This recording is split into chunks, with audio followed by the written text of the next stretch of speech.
Hello, everyone. Welcome to the direct sales workshop. It's not all of direct sales, it's really direct sales through your website. And there's kind of a lighting situation. I swear that's not like a strobe light or anything. It's literally just the window. The sun is like peeking through the trees. So apologies for that ahead of time. So today we'll be doing direct sales from your website. And I got a lot of people who seemed interested in having me look at their website. So I have that, and then I also have an outline of the presentation I was going to do. So I'm going to kind of intermix those two. I'm hoping that we can look at people's websites, and I can, just as part of the feedback, I'll kind of cover a lot of the points I was going to cover in the presentation. I do think that presentations can be a little dry, so I'm hoping that just because there were so many people interested in looking at or really like in being willing to be in the hot seat and look at their website, that we can just kind of learn through some examples as well. And if you are interested in having me look at your website, then feel free to just drop a comment. You can drop a comment below. It should get to me in StreamYard. If it doesn't, I apologize. I did have that happen I think it was a couple presentations ago. Where for some reason the comment just didn't get to me. But yeah, so StreamYard, if you are watching from Facebook, then you do have to connect your Facebook account to StreamYard, or else the comment will show up as anonymous, and then I won't know who you are, basically, which is totally fine with me. I will still chat with you, but I do just want to let you know that as well, just regarding tech. Okay, so the first thing that I do on all of these is just talk a little bit about the campaign that we're running. So it's at gowide.com/KS if you're looking for the link. And so it's here.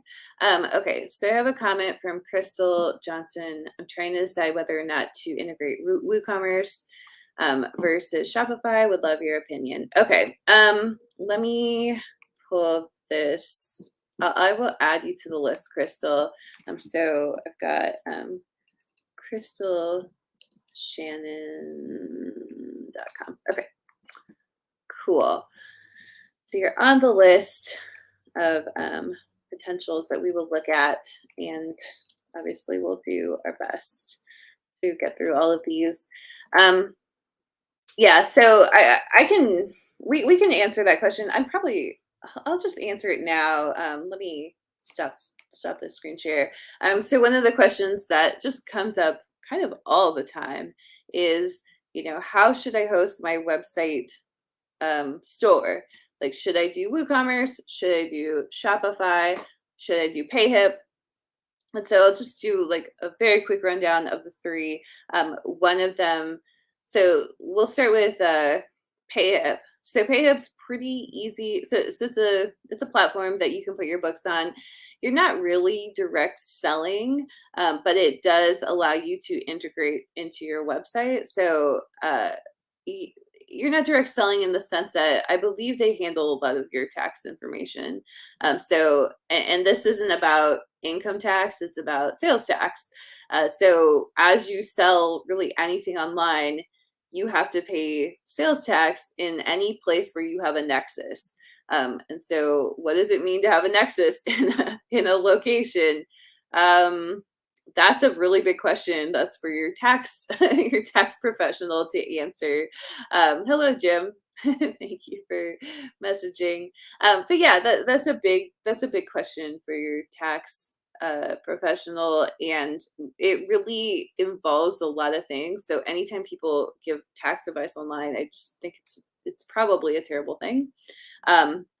If it gets too specific, like the general stuff is fine, but like when it gets really specific, it's like, that's probably not good unless you are an actual tax professional. But yeah, so it's basically you establish a nexus in various locations. So for example, and there's lots of different criteria that can establish a nexus for you all over the globe. So it's kind of overwhelming and concerning, but basically you have a nexus, usually have a nexus in the place that you live, and the place that you're doing business in. You usually have a nexus in the place that you are incorporated. So for example, like, I live in Missouri, but I have a business in Wyoming. So when I'm doing the business in Wyoming, um, then I need to be aware of their nexus requirements for sales tax. And so basically, if you have a nexus in some place, then you have to charge sales tax. But you usually have to apply to, like, you usually need a license to charge sales tax. So don't collect sales tax unless you have the license. That's another big thing. And you'll want to, again, like, talk to your lawyer, talk to your tax professional. This is not tax advice. I just want to give kind of an overview of it because this is a question that comes up a lot.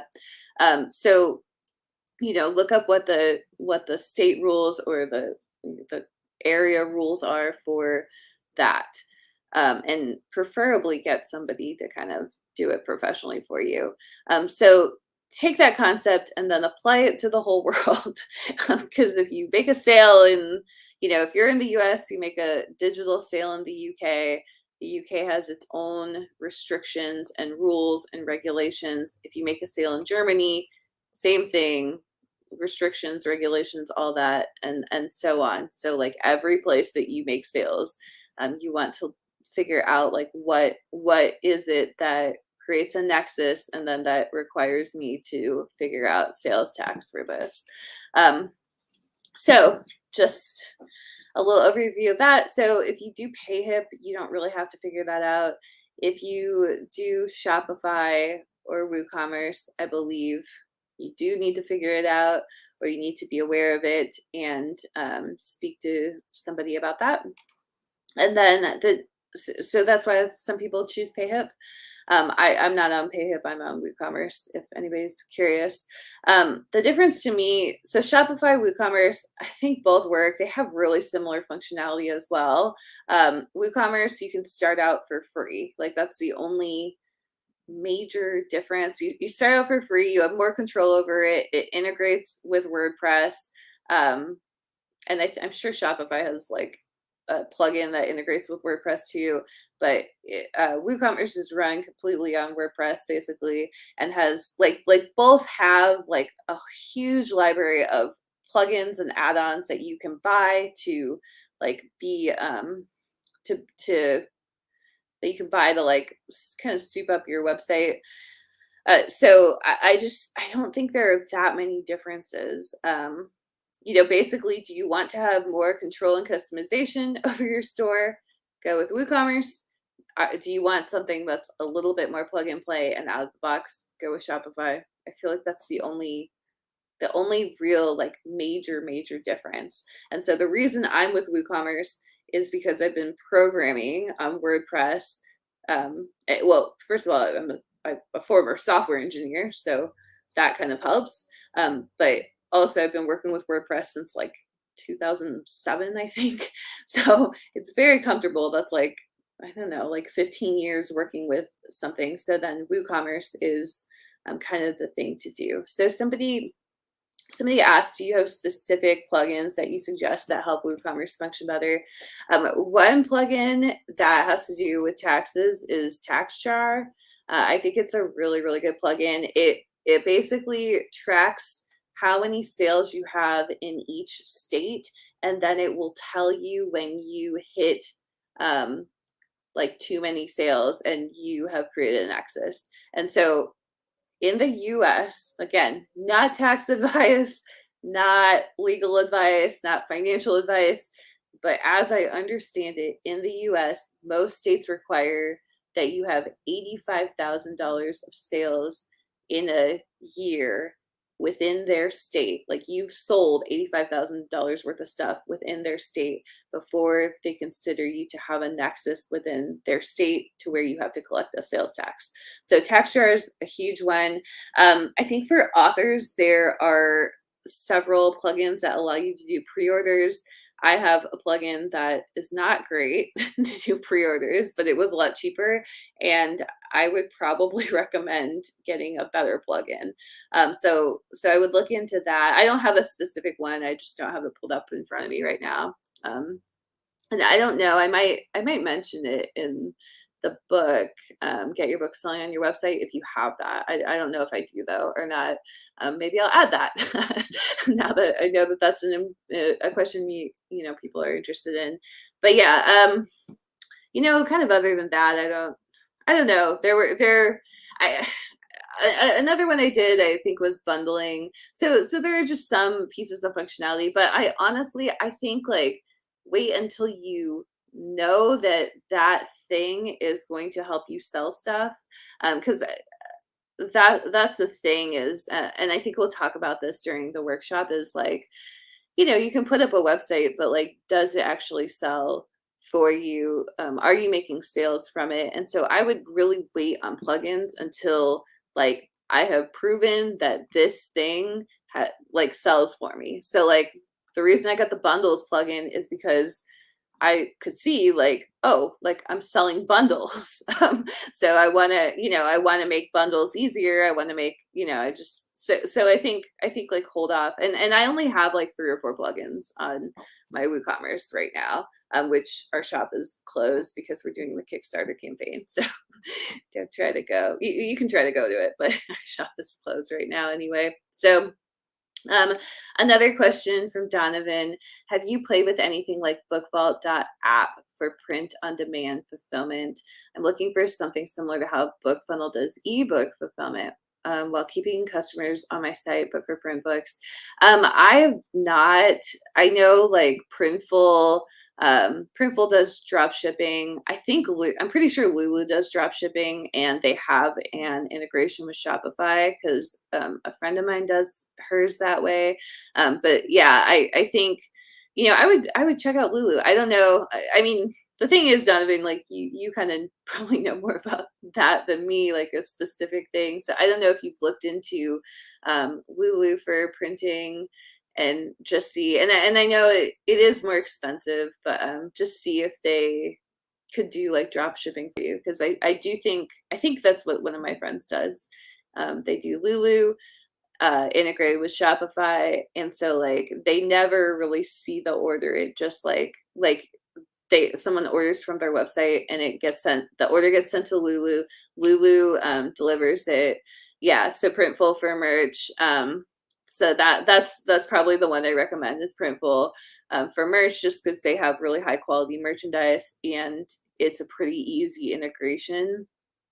Yeah, I would try Lulu. I don't know. Have you looked into that? We'll find out. We will find out in a moment because there's a delay. Um, so yeah, Donovan, this is the company that Donovan is talking about. It's called Printful. So they do a lot of cool stuff like t-shirts and mugs and all that stuff. And the margins are very low on merchandise, by the way. So if you are going to do it, then drop shit. All right. So Sarah is saying Lulu doesn't do 5x8. Okay. Yeah. So, I mean, I don't print in 5x8. I print in, I think 5.5 by 8.5. And let's see what Donovan says. Just printed my first books on Lulu. Cost about 2x. Yeah. One of the things about doing direct sales is we have this problem with Kickstarter in our Kickstarter stuff too, is like you're never gonna really beat Amazon's pricing. You're never going to be able to print cheaper than them. You're never going to be able to ship faster than them. You're never going to be able to like deliver ebooks even better than them. So like you literally click like a button on Amazon, and which just like the buy now one click, and that ebook appears on another device for you.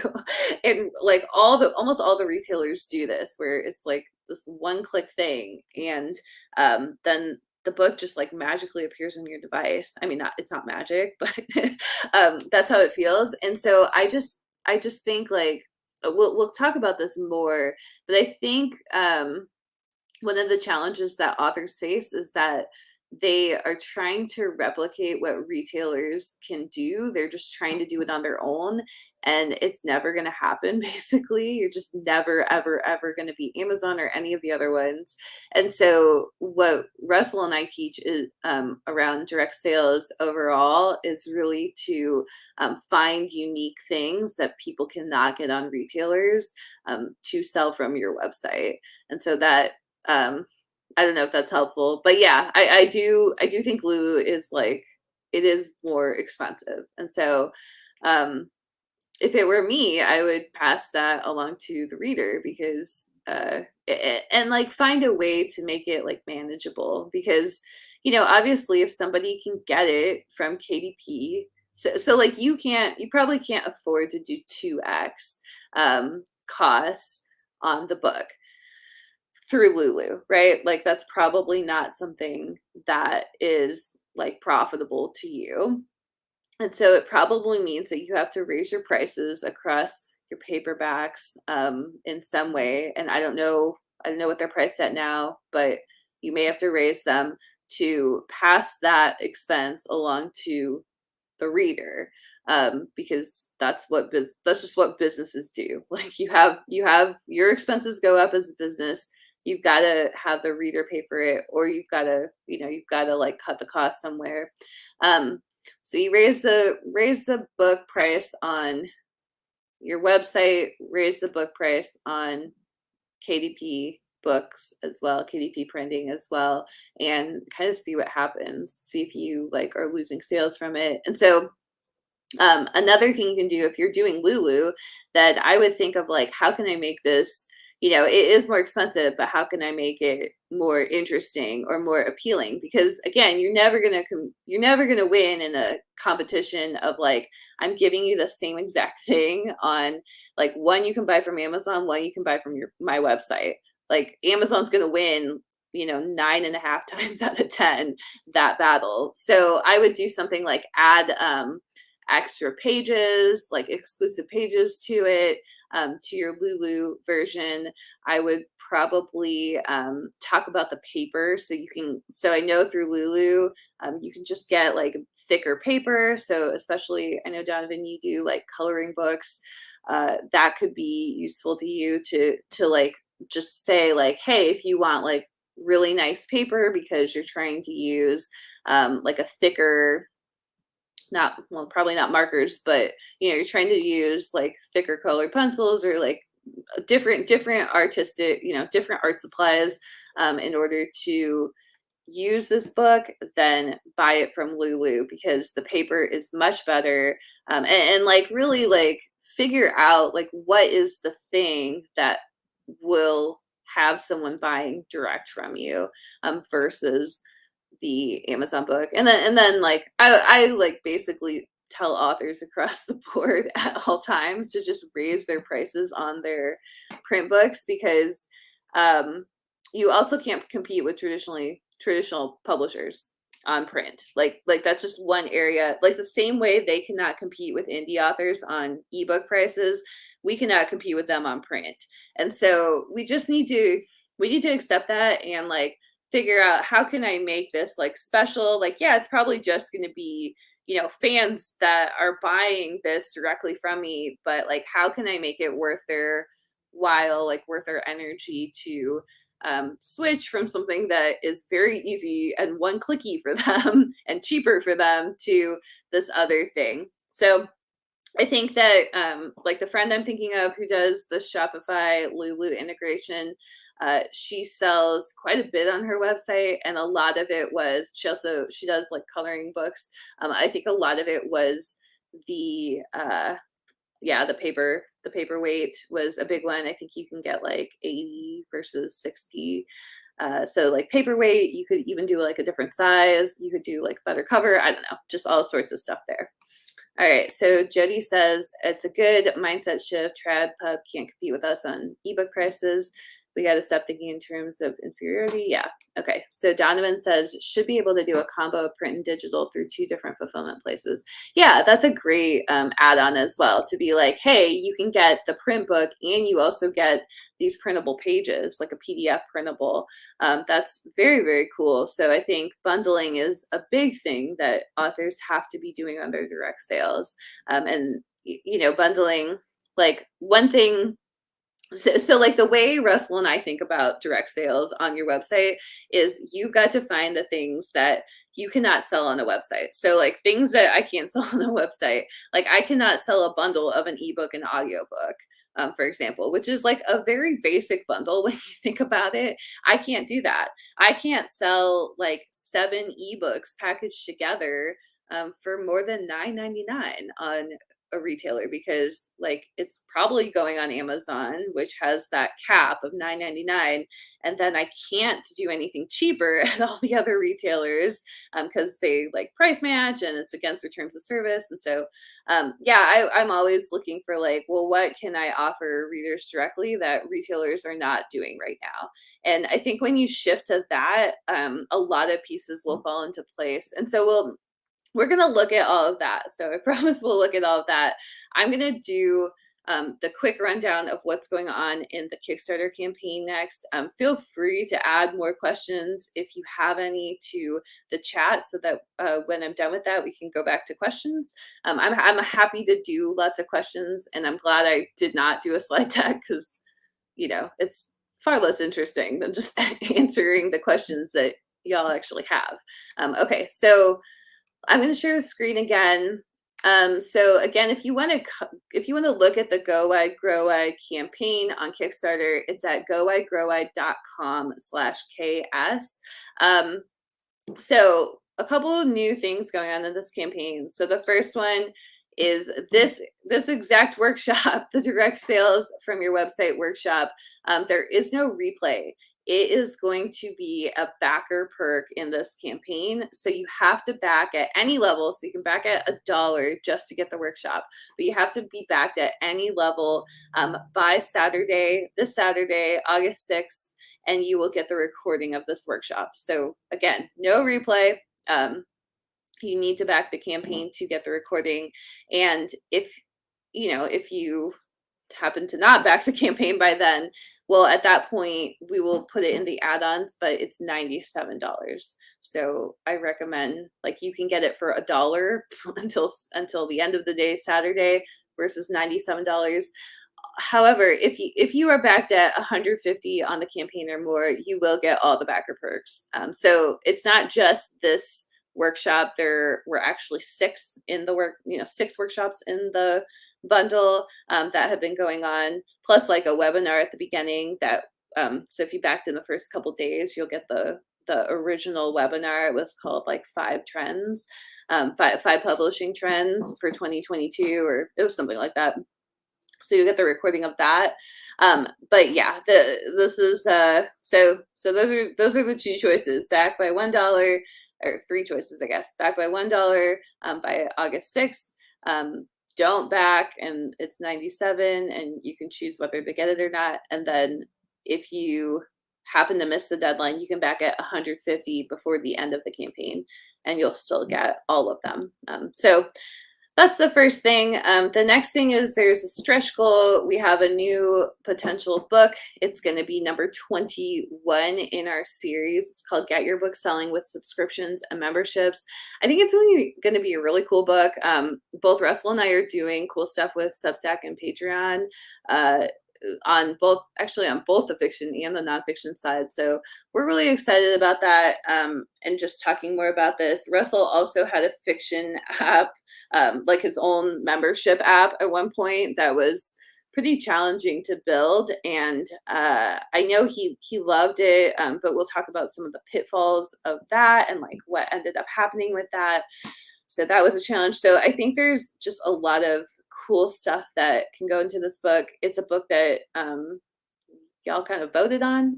So we had no intention of doing this book. We were like, oh, we're gonna do like this platform or whatever. And y'all decided to do this instead. So that's really cool. But we're really excited about this book. So and again, it's stretch goal of 300 backers. We're at 276, so we're only 24 away. So definitely help us out there by backing the campaign. Go at growit.com/ks. Okay, so then this next stretch goal, it's actually kind of relevant to I'm just laughing at this. Okay, so Donovan says Patreon equals retirement plan. Oh, it's so true. All right, so then we have this other stretch goal. It's 35,000. We're pretty far away from this right now. Really not that much over the $30,000 mark. I feel like we're probably going to hit this by the end of the campaign, which is so you're probably going to unlock this, but I also don't know. So, and we're not going to do it unless it's unlocked. But if the campaign goes over 35,000, then the stretch is two things. So one is the book, Get Your Book Selling on Your Website, will be in a iRead audiobook as well. And then we're doing this other thing that people requested, or people at least said that they were like way more interested in. And so what we're doing is, instead of doing like a human narrated version of these audiobooks, we're doing the AI read version, and we're taking that time that I would have been spending on that, and we're doing bonus training / recording. So they're about 5 to 20 minutes.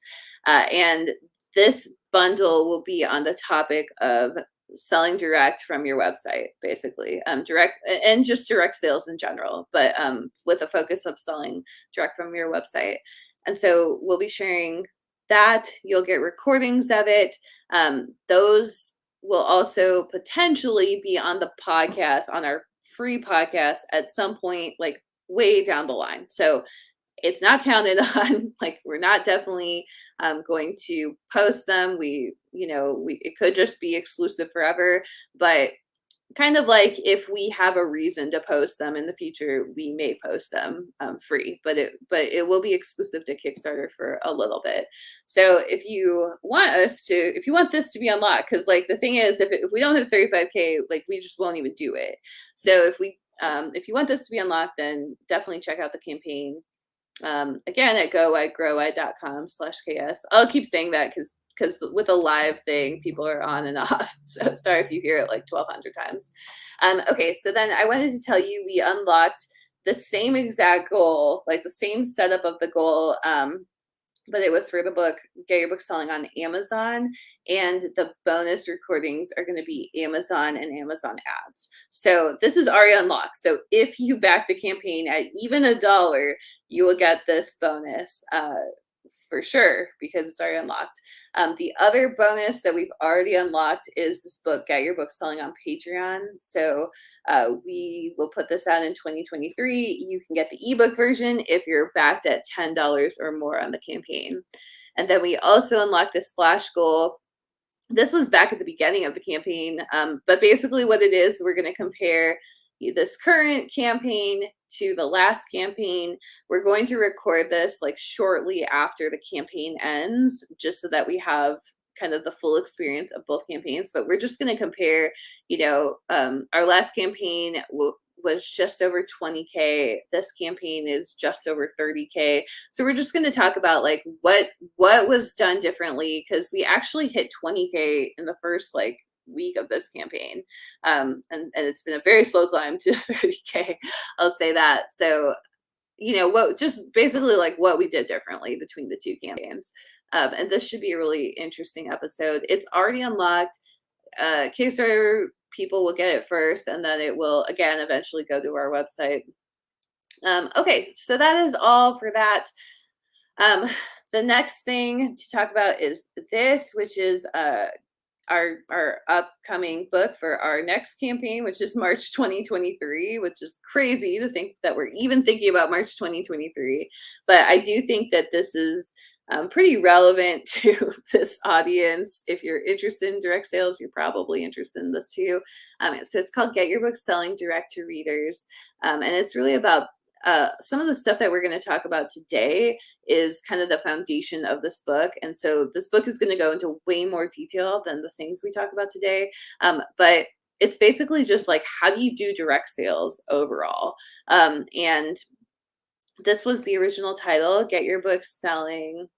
Get your book selling with direct sales, but I changed it because I already know that like every retailer will reject this just for having selling and sales in the title twice. So I was just like, I can't have this. So that's why it's this. But the book is it's basically about direct sales, and it's the well, you can sign up for this, first of all, if you're interested. And it's just to like let you know about the launch in March 2023. So it'll like send you a reminder.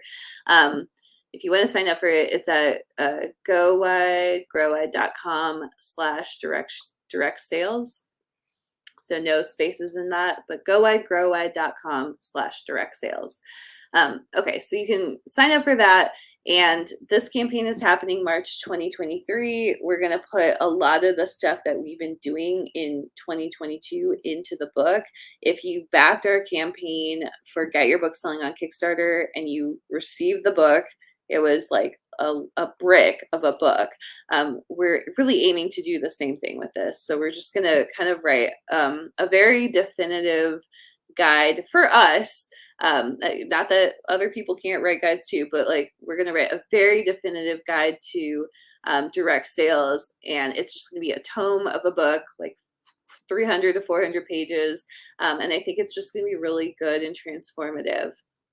So just to give you a little bit more about our philosophy on direct sales, it's really, I said kind of at the beginning about a little bit about it, how I think that you want to look for things that retailers that you can't sell in a retailer, and that's what you want to sell direct to readers.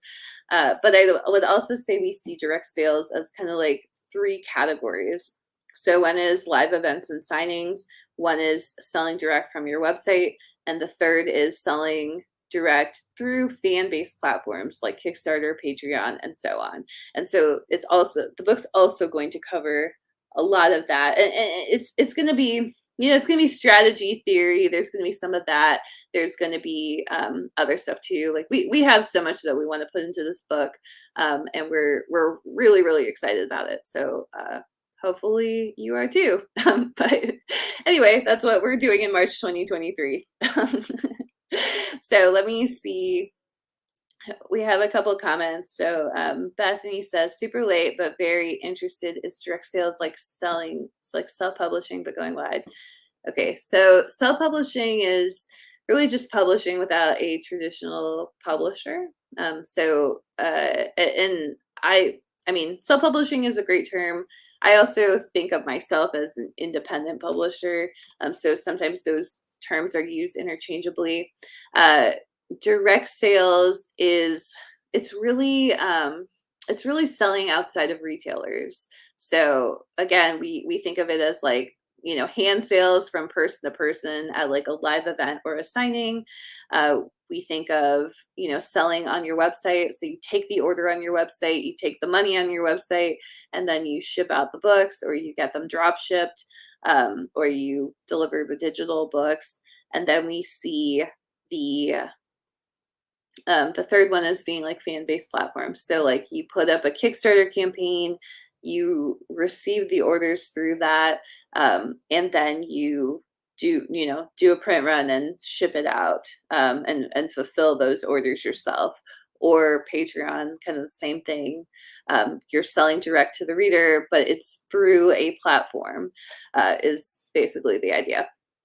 Okay, so then going wide is really, like, most of the time what people mean by going wide is they mean that they're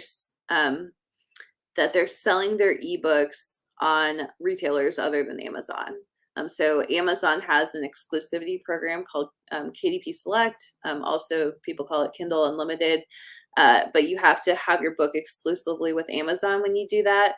And so this is, if you pull your book from that exclusivity, then you can put it on other retailers, including doing direct sales. So hopefully that clears things up a bit. Okay, somebody else just got here. Hello, Ms. Swift. I don't know if you're a Taylor Swift fan, but that is what your name made me think of. All right. Okay. Is it super platform building focused? I feel like maybe you're talking about author platforms here, like building your author platform. Um, yeah, I think that however, when you're selling independently, then you are always like working with platforms basically. So when you're selling, or when you are published through a traditional publisher, then you're working mostly with the publisher and they're figuring out a lot of platform stuff for you. Uh, when you're publishing independently, you're working directly with the platform. So that platform could be a retailer, like Apple Books or Google Play Books or Amazon or Kobo or Barnes and Noble. Those are kind of the big retailers for the independent author space. It could also be that you are working with a fan-based platform like Patreon, Kickstarter, Substack, Medium, Ko-fi, Coffee, Coffee/Ko-fi. I don't know how you pronounce it. OnlyFans is like considered a fan-based platform, though it has, it has some mature connotations, I guess. I don't know if you can actually publish on there. Etsy is like another, it's kind of like a storefront slash platform. So yeah, you're dealing with a lot of platforms that way. So I don't know if that answers the question, but yeah, let me know. All right. Okay, thank you. Can't wait to learn more. Excited for this. I was the first to sign up to get notified. Awesome. So thank you all for coming. So very happy to have all of you here. Okay, so just a couple more things I want to tell you about. The Kickstart Your Book Sales podcast. If you are interested in book sales at all, we have a free podcast that just launched within the last couple weeks. There are now 24 episodes, so I just want to make sure you know about it. You can go to Kickstart. Well, you can really find it anywhere. It's on Apple Podcasts, Spotify, Google. It's on like all the podcast networks, so you could just search for it. But I just want to let you know because people have been binging it, and just it's been really helpful to them. So if you're interested in direct sales, and just in general, it's a really good podcast. But if you're interested in direct sales on Kickstarter in particular, it could be helpful. We're also starting a Go Wide, Grow Wide podcast that is really about the wide retailers and about, just publishing wide. That is going to launch hopefully on August 8th, but I'm a little behind on getting our editor the stuff, so I don't know what he's going to do, and how soon he'll be able to do it. And then, gosh, what else? Okay, so then we also have a Kickstarter. Sorry, there's so many of these. We also have a Kickstarter it's not a Kickstarter mastermind. Sorry. We also have a wide mastermind. So if you're interested in direct sales, wide, Kickstarter, like whatever your flavor of going wide that you're interested in, we're doing a mastermind event. It's live and in person on November 13th, 2022 in Las Vegas. So if you are going to the 20 Books conference, which I think everybody should, it's like such a good conference. But if you're going to that, then you can also attend this. You could also just fly in for this mastermind event. And so if you're interested in learning more about that, our website or our YouTube channel is Kickstart Your Book Sales. So you can just search for it. And then we have this little thing right here, Wide Mastermind Live Stream Special Event. This video slash, it's mostly just us talking like this. So you could also just listen to it in the background on audio, but it really gives you all the information about that event. So if you're interested, I recommend taking a look at that. We have it in the campaign as well. It's like way down here at the bottom. There's so many things in this campaign. It's under the special bundles. Nope. It's under the special offers track, and it's right here, the Wide Mastermind event. There's also a deal on it right now where you can take $1,000 off, but it's a really cool event, and I just would say if you have any interest in what we're talking about today, definitely check that out to see if it's right for you. Again, it's this little video here. I don't dare click on it because I know that it will I know that it'll pop up and start playing, so I don't want that. All right. Okay. So back to comments. I don't see any. So now we're gonna go into. I'm gonna exit out of. Well, I'm gonna pull this out. Okay, let me stop the screen. They just pull this particular document out, so we don't have to look at all these other tabs. And then we'll get started. And we're just gonna.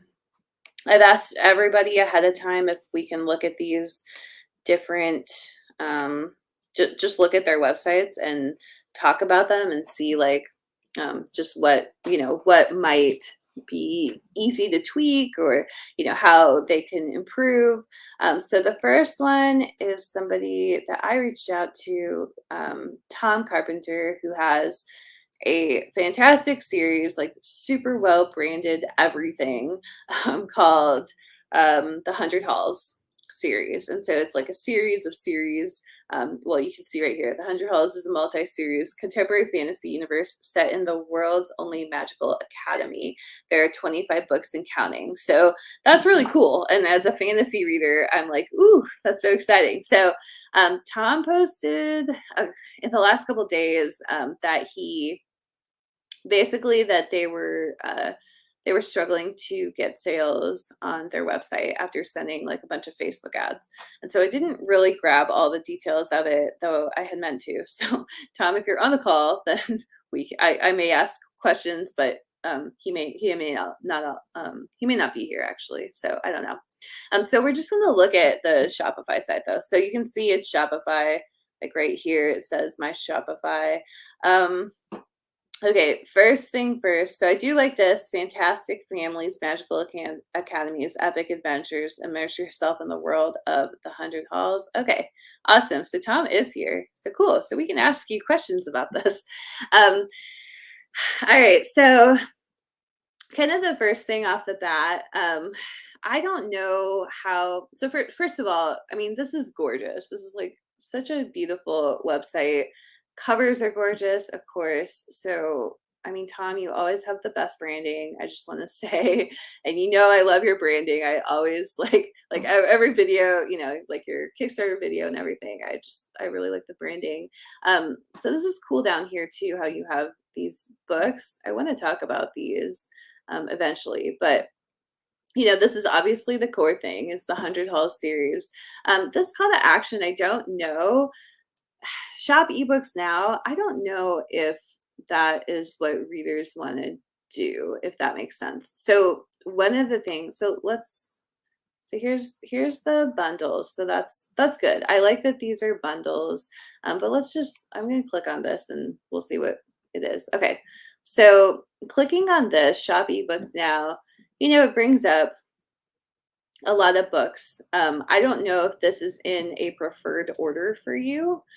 And if this first book, for example, is like the thing that you want people to read first, I think there's a little bit of confusion for me personally, because what I would expect this image to link to is probably the 100 Halls series as like a full bundle. So I would probably expect that like all 25 books are in a bundle offer when I click on this link. So I don't know if I mean, it does say shop ebooks map now, so maybe that's that. But it's like you kind of like here, you're kind of selling me on like the 100 Halls multi-series, and then we click through, and I don't know if this book is in the 100 Halls series, because I don't see anything that says that it is on the cover or on this. And if I'm a new reader, which I kind of am in some ways, I don't know if the Dashkova memoirs are a part of that.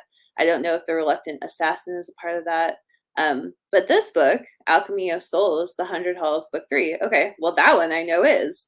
So, and then you have this saga over here. I believe on the first page we saw that it was not part of the 100 Halls. So that would be kind of the first thing, is like, how can you maybe massage this to make sure that the first 4 things are the things you want people to buy, or even like the top thing is the thing that you want people to buy. I might do that instead. And I would probably start. So what I've found a lot of success with direct sales is the bundles.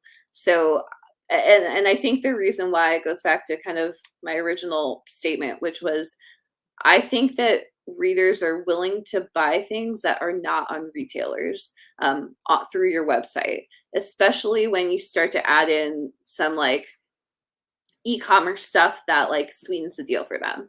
So I think what I would like to see, just based on that, is probably the 100 Halls series as maybe like a big graphic at the top that like and that it takes me to that as like the first thing offered. And so if it were me, you know, those software pages that like you go to like any software website, like they're selling software as a service. So kind of like any of them, and they have like the three pricing, like you go to the pricing page and they have like three columns, and one's like the you know, I don't know what the company is, let's just say Widget is the company, so it's like Widget Professional, you know, Widget Professional monthly fee, Widget Starter monthly fee, and then Widget like Business Enterprise monthly fee. And so I think there's kind of something you can do there for this too. So, you know, maybe it is you can get the whole 100 Halls package, and it looks like the books are about $5. So I'm looking at like 5 times 25. Okay, so the whole thing is probably, if they were to buy it through retailers, it's probably about $125, maybe a little bit less. So I would maybe offer it for like $89 or like 99. You know, $99 is kind of like, okay, that's like a decent deal. $89 starts to sound like a pretty good deal.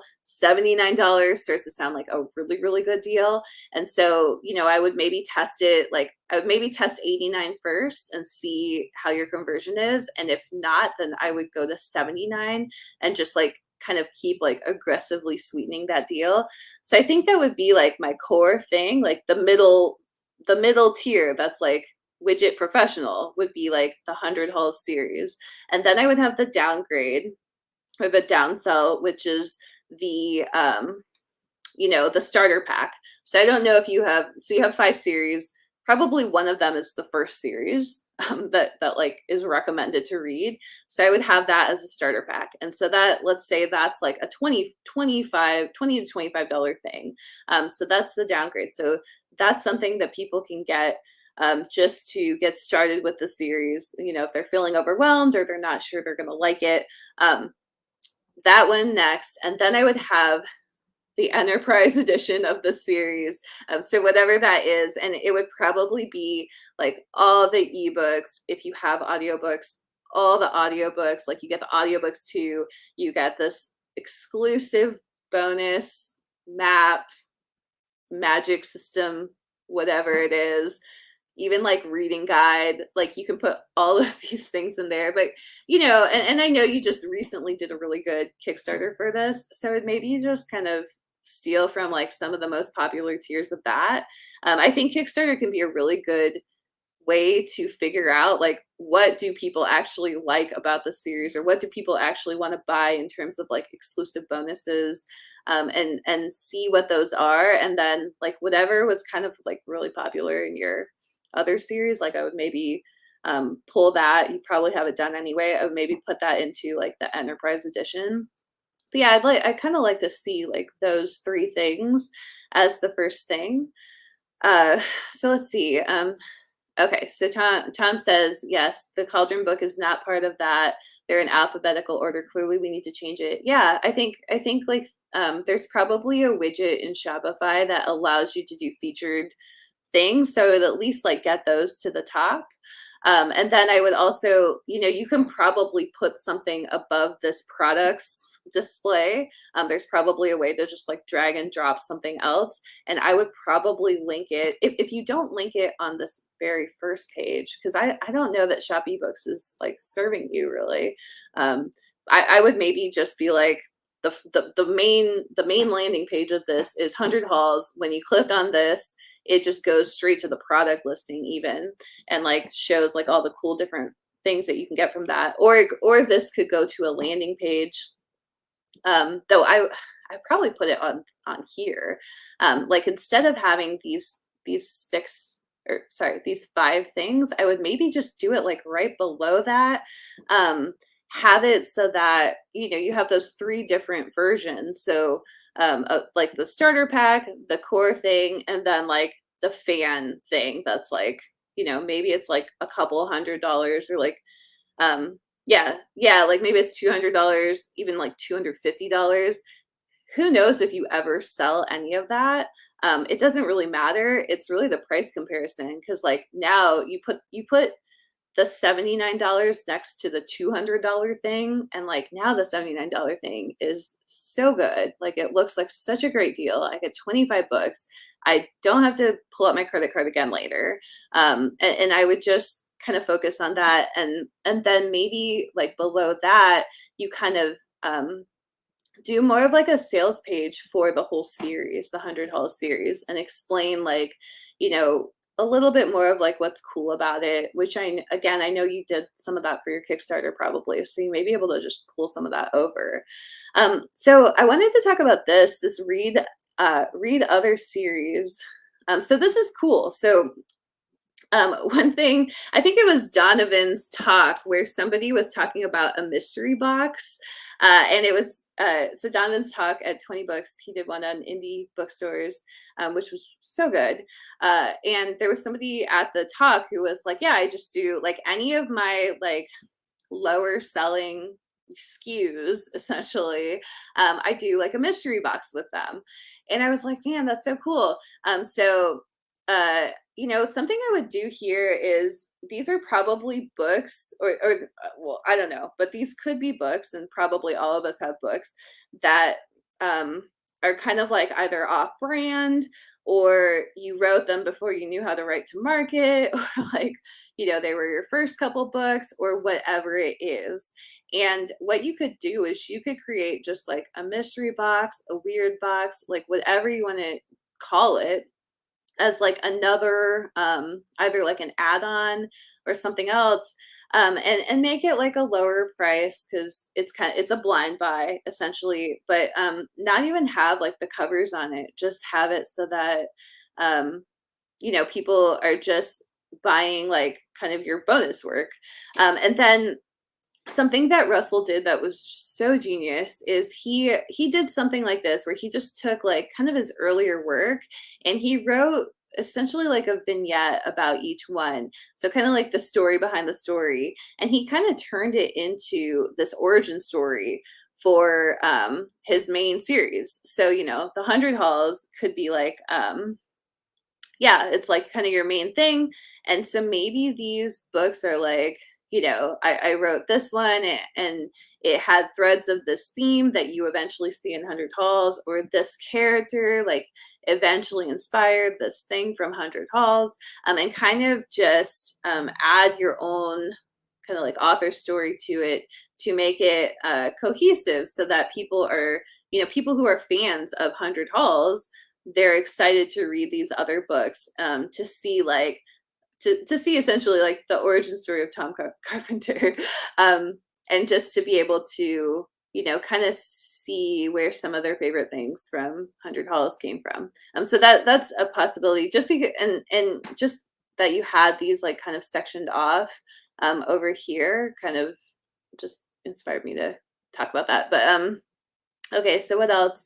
I know I looked at this briefly earlier. I was looking at your blog actually. So one thing, let me see if I can go. Okay, so it's like Tom. Let me see if this will come up. Okay. Yeah, I was looking at your blog because I noticed that this was like something we talked about as well. So you have this post about direct sales. So this is another thing that I think is important, is like where are you sending the traffic from? If it's from your email list, then that's, like there's already a lot of trust established. There's already they already believe that you're gonna like deliver the book basically, and that sort of thing. They like you, they want to support you. But if you're sending colder traffic or like lead traffic, how do you get them to trust you? And so you have this here. I was looking at this. I think this is kind of like almost like author, like stuff that authors are interested in, maybe readers are not. Um, so I think maybe take some of that out because I feel like it's kind of like it's almost like um, it's almost like as a you're kind of like reminding the reader like they shouldn't trust like individual authors almost. Um, So yeah, there was that. I like this. I like this page though, overall, because it basically just tells people like what to expect. And I think that's really helpful. I think also like regular readers, they really understand BookFunnel. So even just saying like, hey, it gets sent out through BookFunnel, and it can be sideloaded anywhere, can be like a very easy thing to say, which is what you say down here. So some of the other I wanted to talk about this. So some of the other objections that people have that like all authors have to address. So I'm gonna stop screen here. Yeah, but like all authors have to address this stuff. Have to figure out like how are you going to build that trust? So is the book going to show up? Like that's like probably the number one thing. Like if I buy something direct, is it actually going to show up at my doorstep, or is it going to show up in my inbox?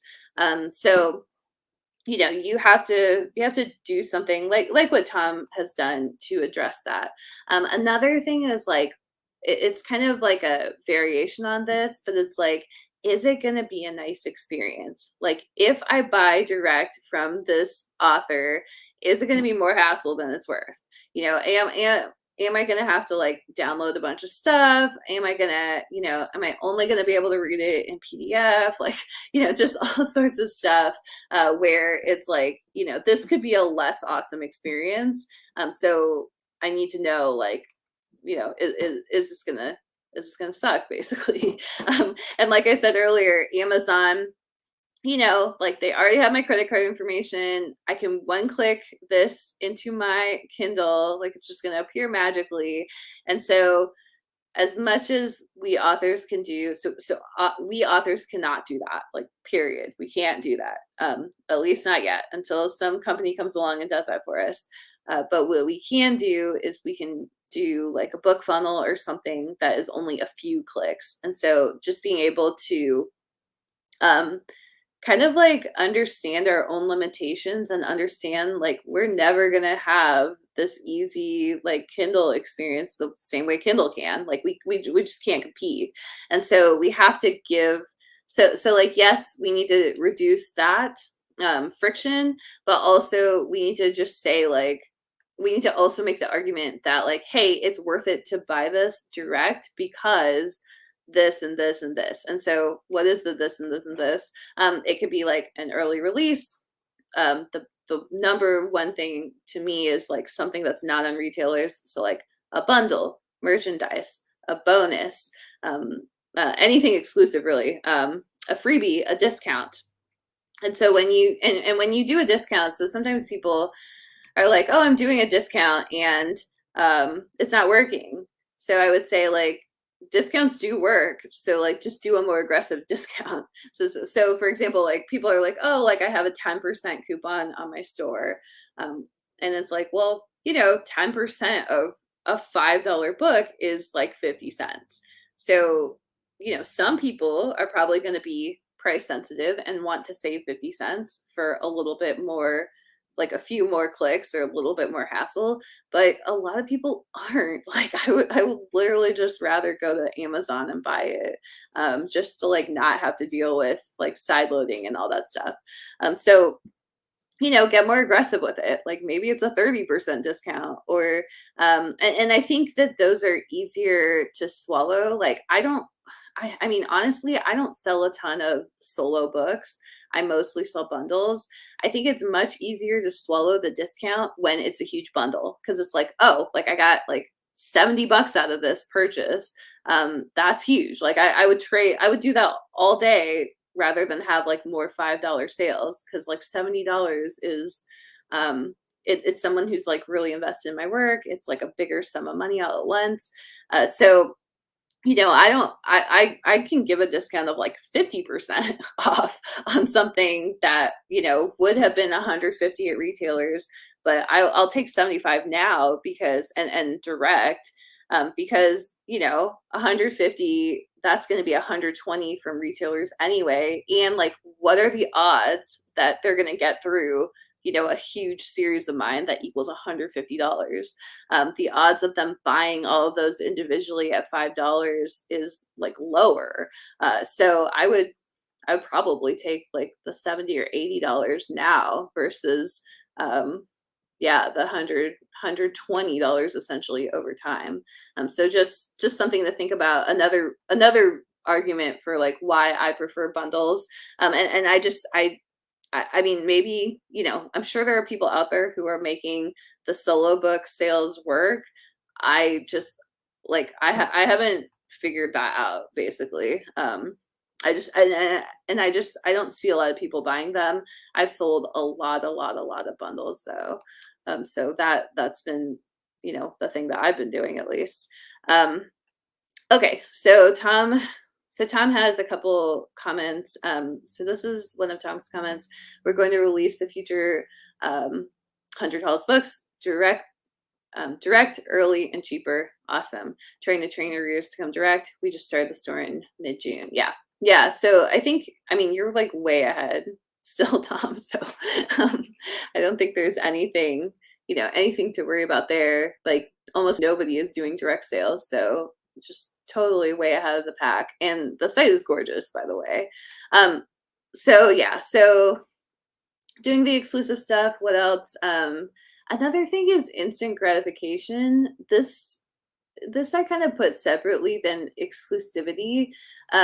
The reason why is because there's so many people succeeding with like Substack or Patreon or Kindle Vella or whatever. And you can't really do this with Kindle Vella, but like Radish would be kind of the example, where it's like the episodes are coming out so slowly that like you're in the middle of a book and you're like, I would literally pay money, like I'll pay more money just to like read this right now. And so seeing some of that too. So I think instant gratification could be a huge thing, where it's like, especially if you're like teasing a book a lot, or you're posting excerpts of the book or something, where it's just like, you can buy this now for like $10 or whatever it is, or regular price ebook, but like you can buy it direct from me right now, and not have to wait for like all these teasers. So that's another one that I'm seeing.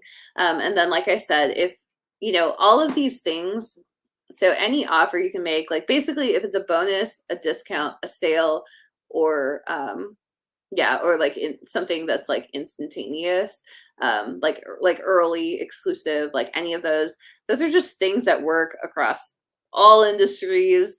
So if it's not working for you, then I would just say like get more aggressive with it. So instead of a 10% discount, 30% discount. Instead of a bonus of like having it 2 weeks early, do a bonus of having it 3 months early. Like figure out what that threshold is for you, for your basically they're like psychological triggers and like sales triggers. So you just got to figure out like what do your readers, what like really makes your readers buy. So if it's not 2 weeks, and it's 3 months instead, like do the 3 months, or find readers who will buy things 2 weeks in advance. But and I think the other thing there is like, if you even just want to increase your conversion rate, so if you're like, I'm getting 5% of people at the 2 week early mark, but I want to get like 20% of people to do this, on my list to do this. Just be more aggressive with it. Have it be a 3 month mark. Have it be the 6 month mark. Like with Kickstarter, we've been doing 6 months, and it is very aggressive exclusivity, but it's working. Like, it works. So just get more aggressive with it. So okay, Donovan has a question. I've started doing series bundles in my brick and mortar for indie book series. They're selling great with around 10% discounts. Cool. I've sold a bunch of $50 sets and they had never heard of the authors. Yeah, so series bundles. That's really cool, Donovan.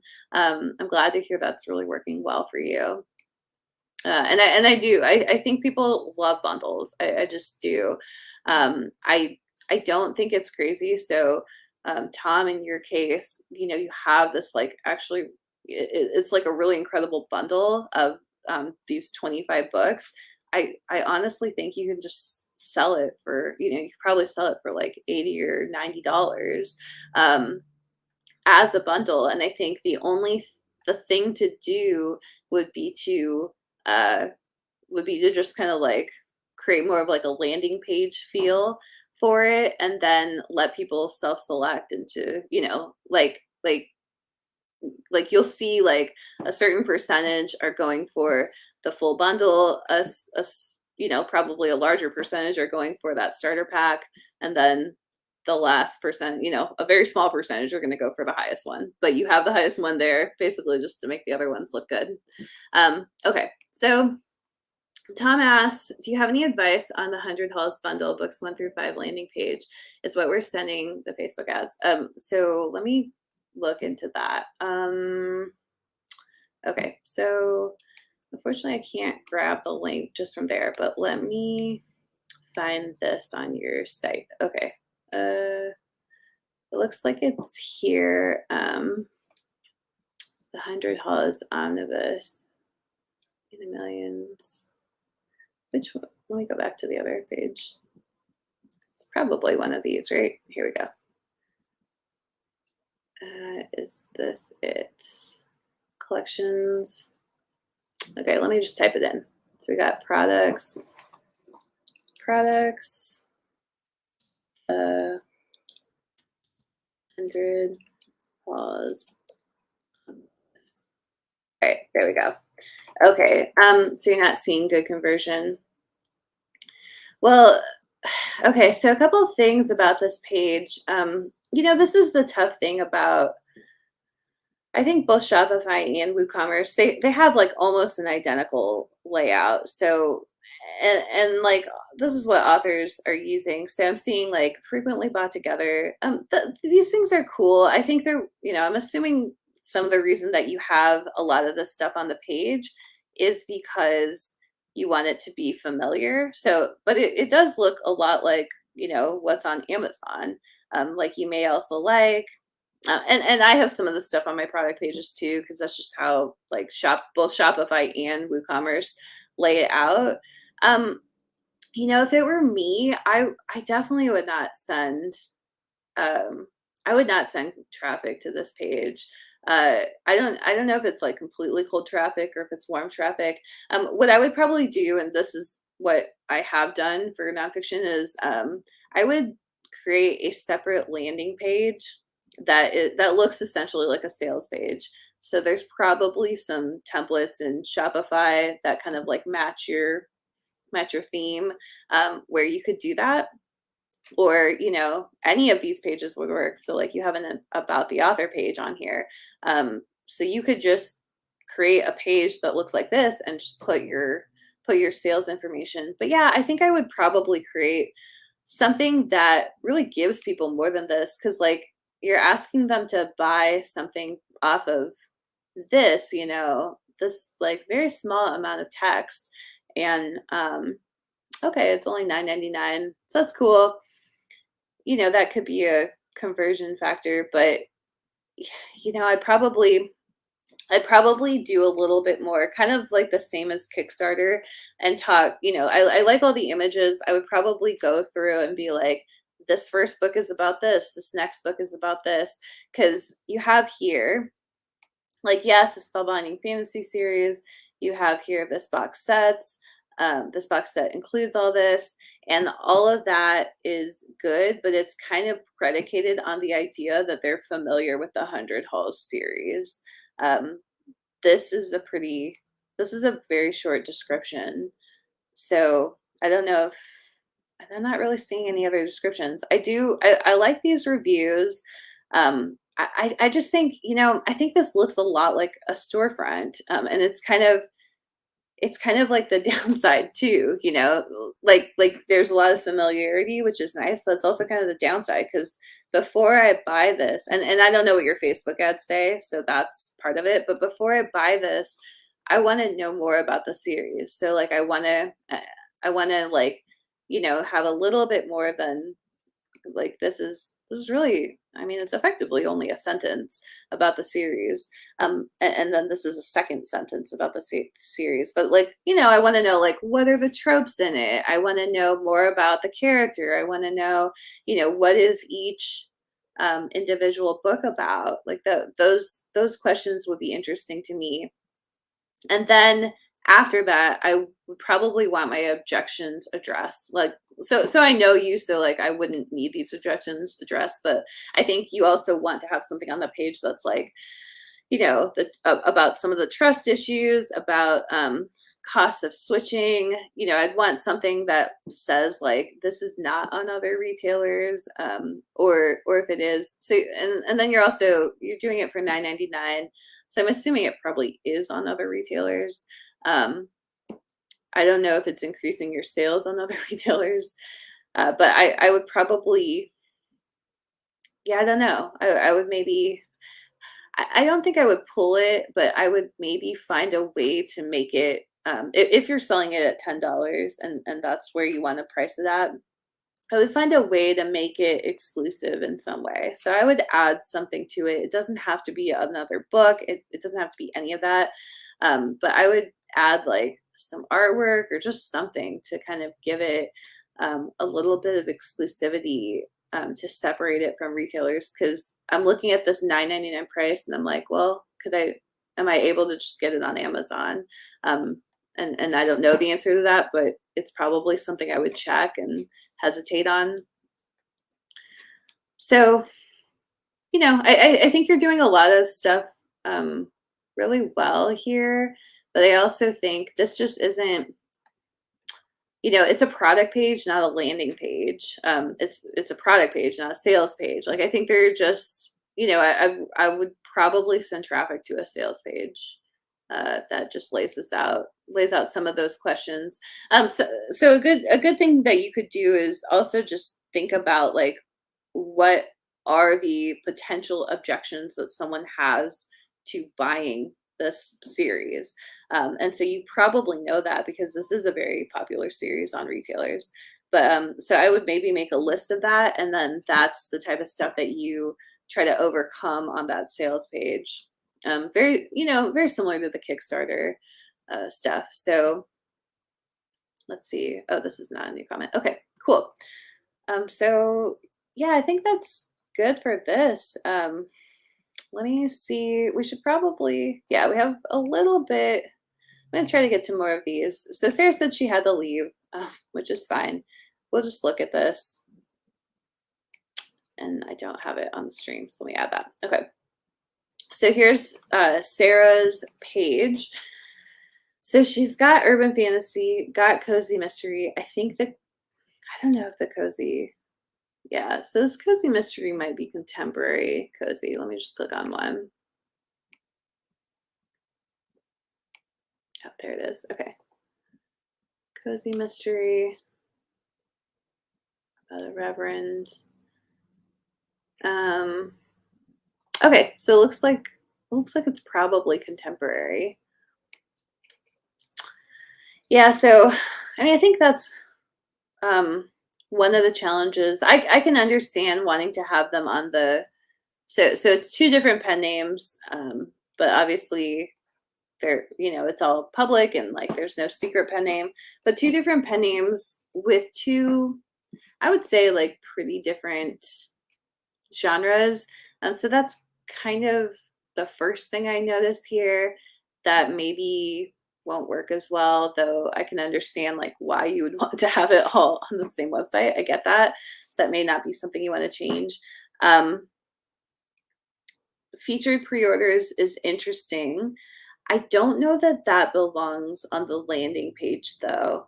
So kind of the same thing, the same thing that we'll probably talk about with everyone. I just think like, what is the thing? What is the thing that you're going to that you want people to buy the most from your store? And I guess if it's your current readers, then probably pre-orders is like one of the top things on your list. But if it's not, then if you're hoping for people who are not your most ardent fans to buy, then it's probably not pre-orders. It's probably some sort of starter pack bundle. It's probably some sort of introduction to your world. It's probably your most popular series. And so I would make sure that that's like at the very top. It's the main offer. It's almost like the main thing you're selling and the main thing you're directing people to.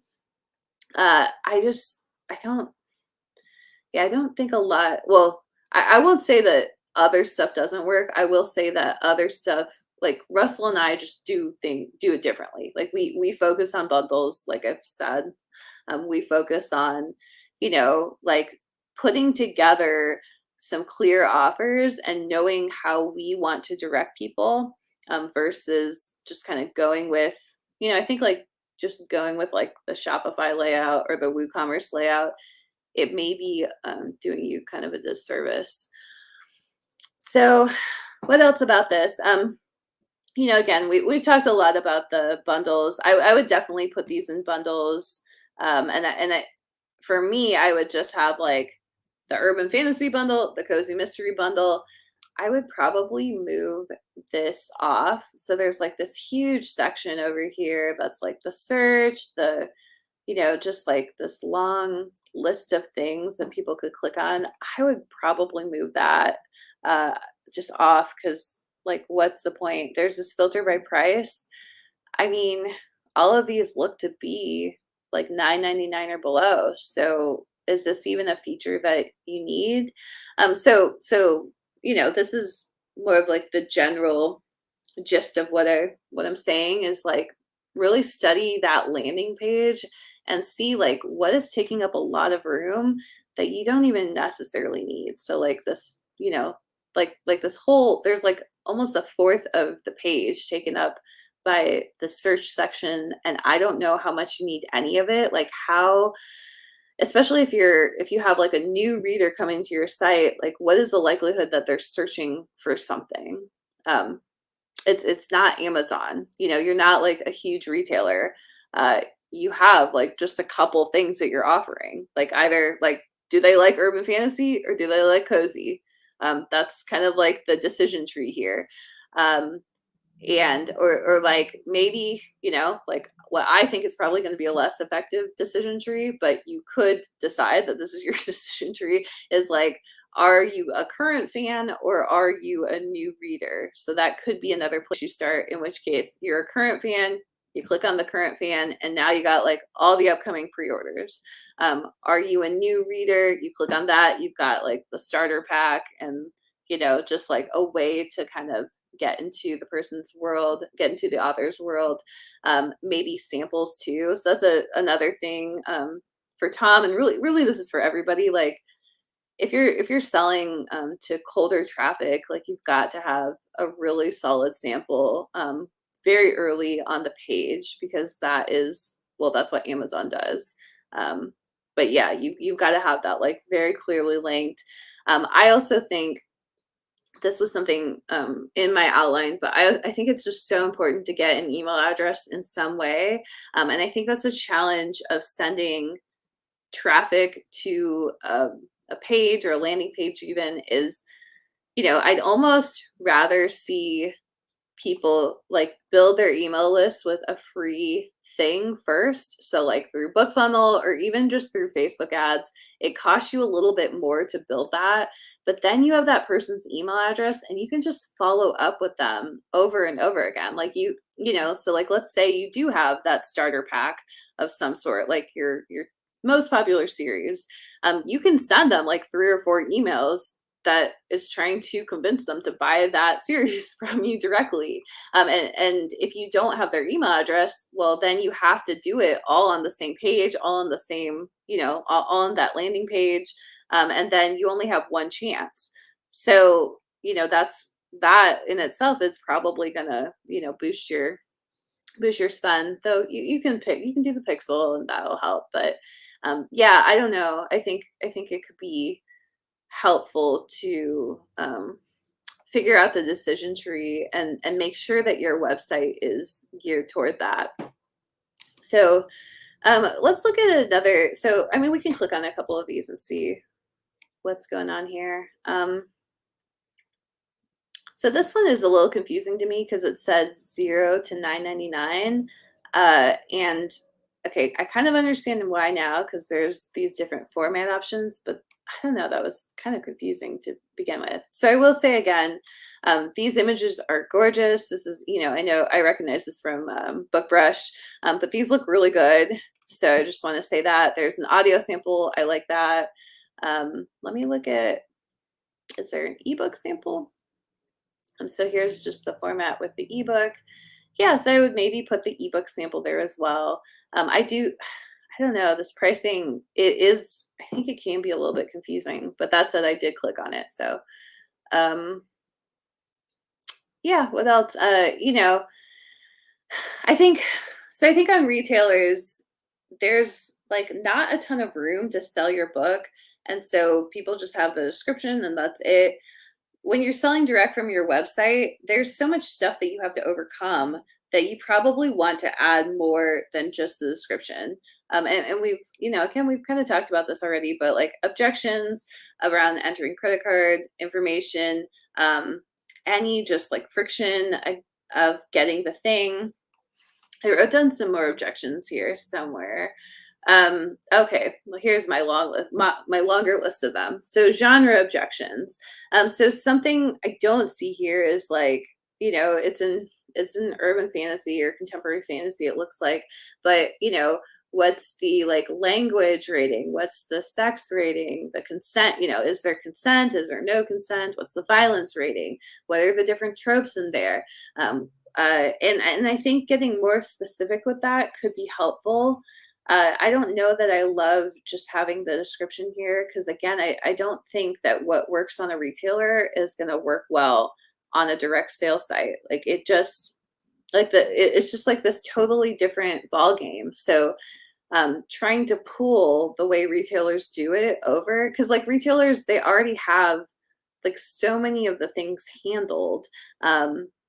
There's like categories and stuff that help explain what your book is.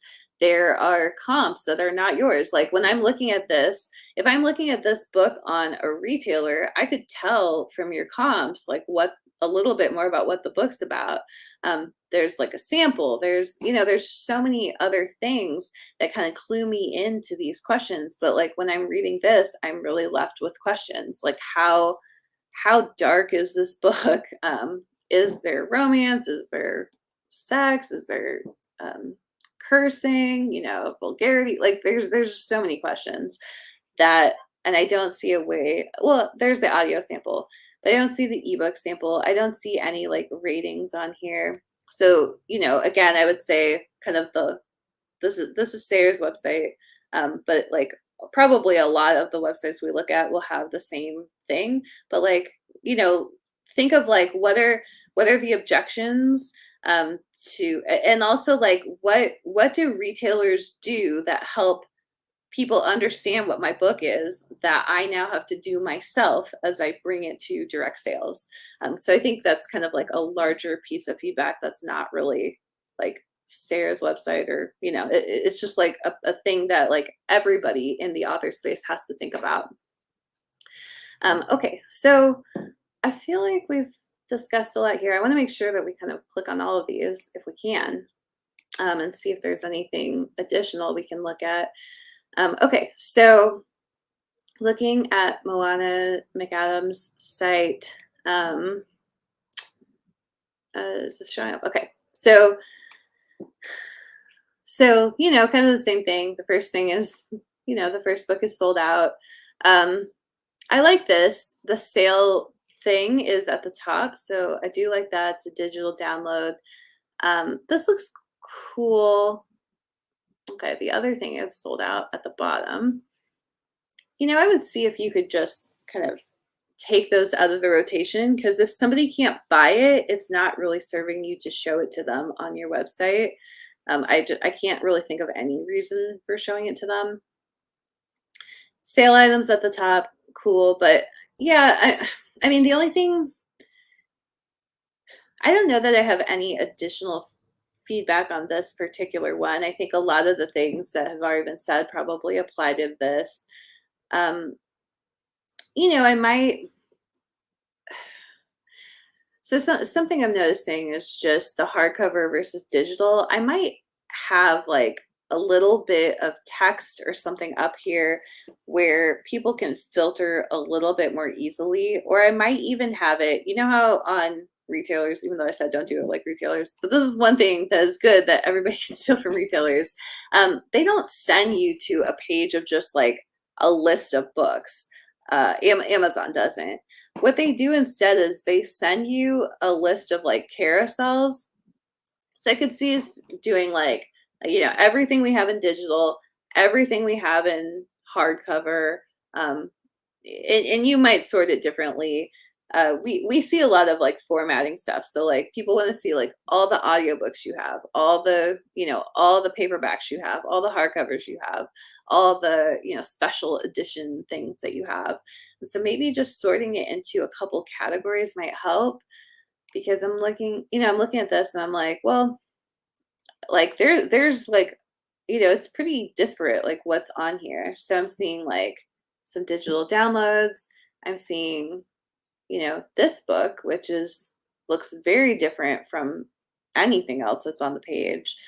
Though I do think I do think it probably goes with your brand, and like thematically it like makes a lot of sense. But just looking at it here, that it really I don't know that the person who is interested in Trinity Chaos is also interested in Set Apart and Chosen. So having those next to each other is like a little bit visually confusing. We have some like children's books next to, I don't know what these are. Wildcard Chronicles exclusive bundle. I guess I can click on it and find out. It looks like, okay, so it looks like it's maybe a comic. Yeah, I see rare version variant cover. I do like that. Learn more about the Wildcards Chronicles universe. Okay, so let's click on that and see. All right. Okay, cool. Yeah, so this is cool. So maybe, like I kind of had to click on it to figure out what it was. And I think most people, if they can't figure out what it is, they're just gonna like leave the page. So I'd maybe, work on that a little bit, to where again, like having like that concept of carousels might be helpful. Or just even like a concept of a landing page. Because I think what we've seen so far is a lot of the landing pages are just like a list of products, and it's not really explaining what's in the site before people go to the site. Like you almost need to have some some explanation or some like overview before sending people along. And there's this awesome podcast that Russell did about, and it was like, how do you figure out what your decision tree is, your sales decision tree is, for your catalog. And so he talks about it in terms of live events and signings, which is where he basically learned how to do this. But I think it's really helpful to this website stuff, because it's like, I want a decision tree here when I'm looking at this catalog, like, and like for me, like I have backed, I backed one of Moana's projects, and it was for, it was like a kid's coloring book.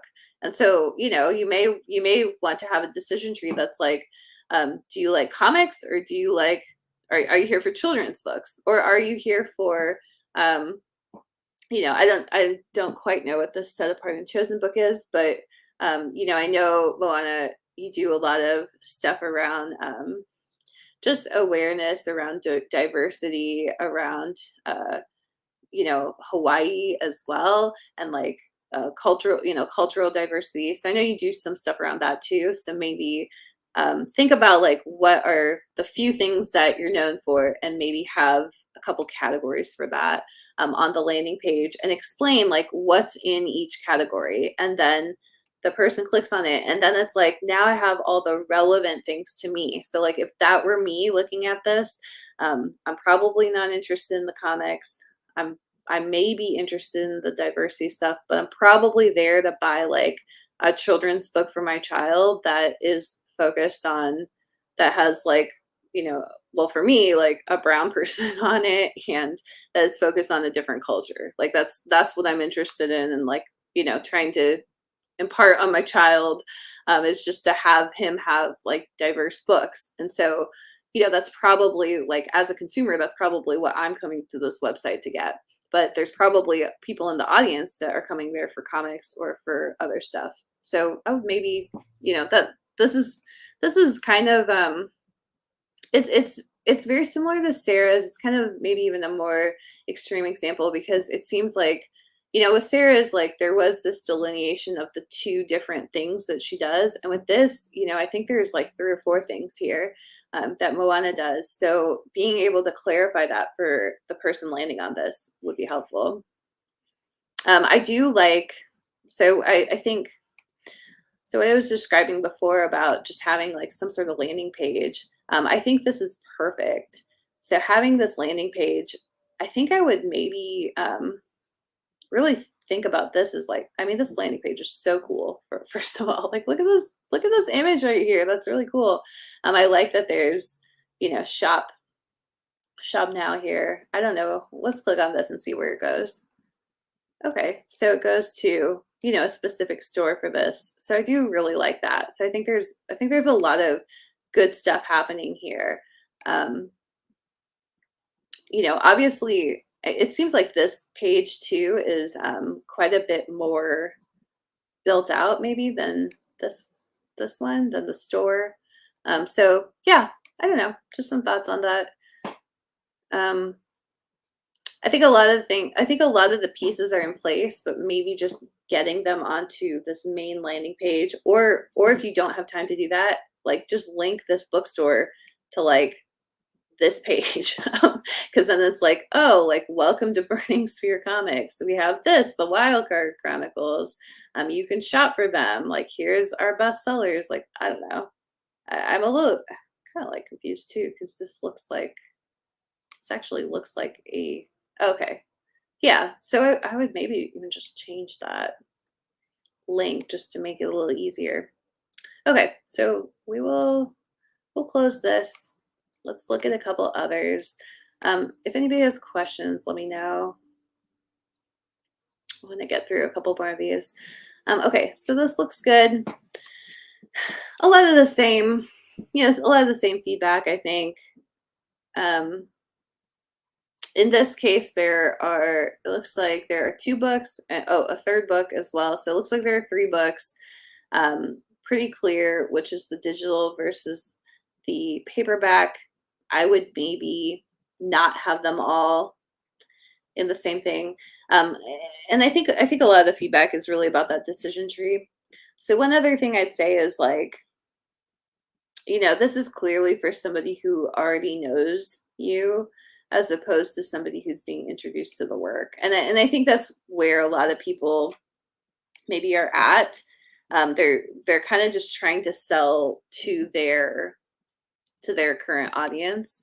And so I hear that a lot of like people who are trying to get readers to switch to direct sales versus trying to get like new readers to buy from them directly.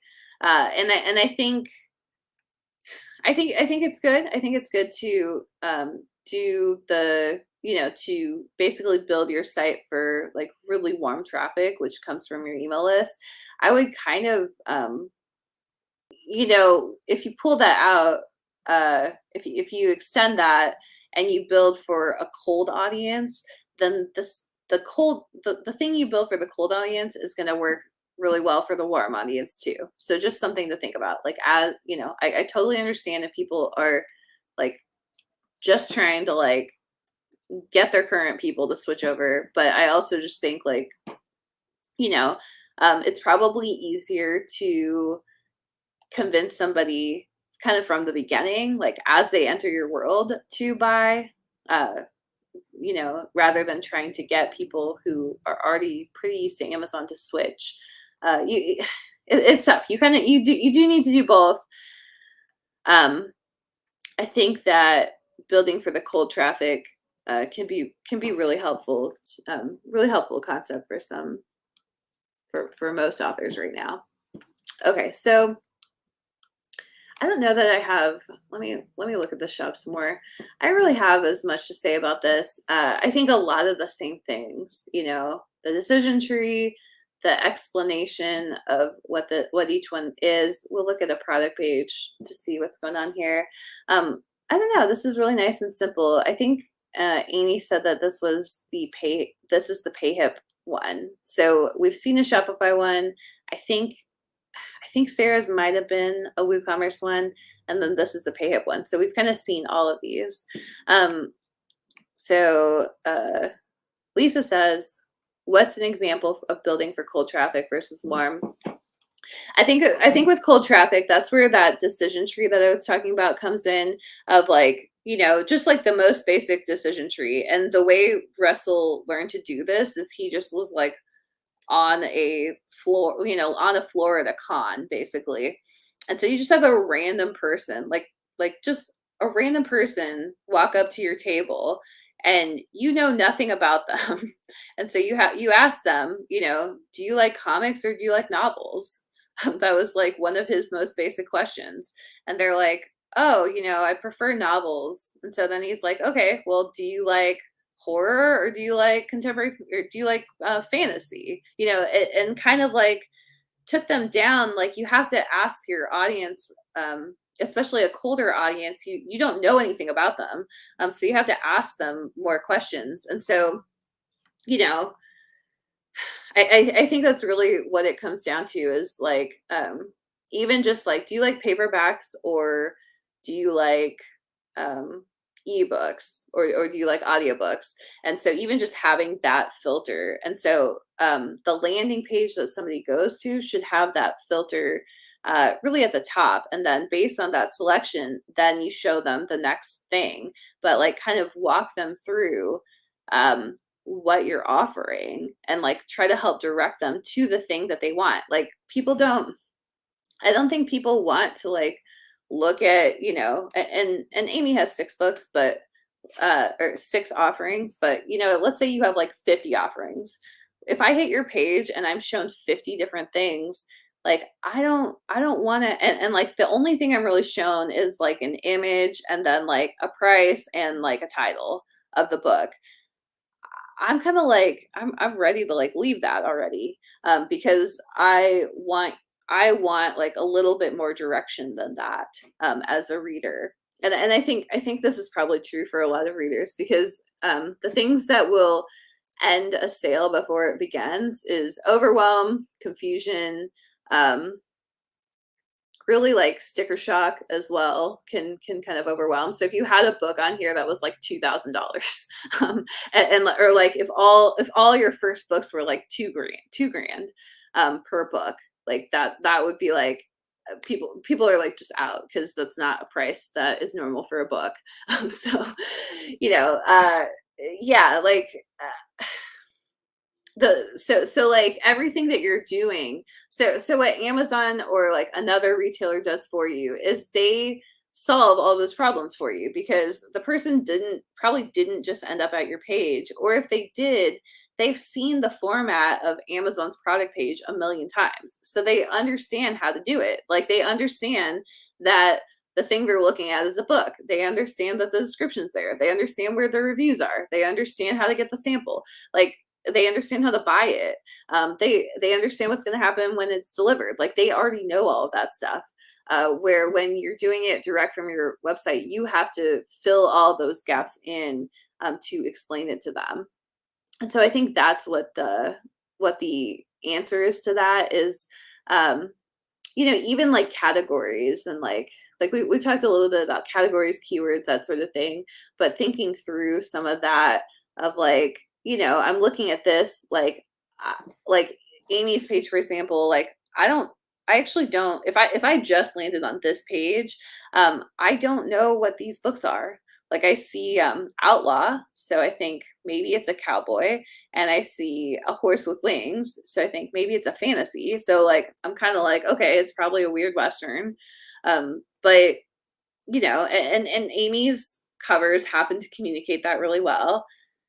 But like, there's no category information. There's no like tagline here. There's no explanation of what I'm really looking at. There's basically just like a list of books and the author name. So even this, so like I write epic fantasy with LGBTQ plus characters in an Old West setting. Um, like even this is not clear to me from the cover. Maybe I just don't know that trope like on a cover.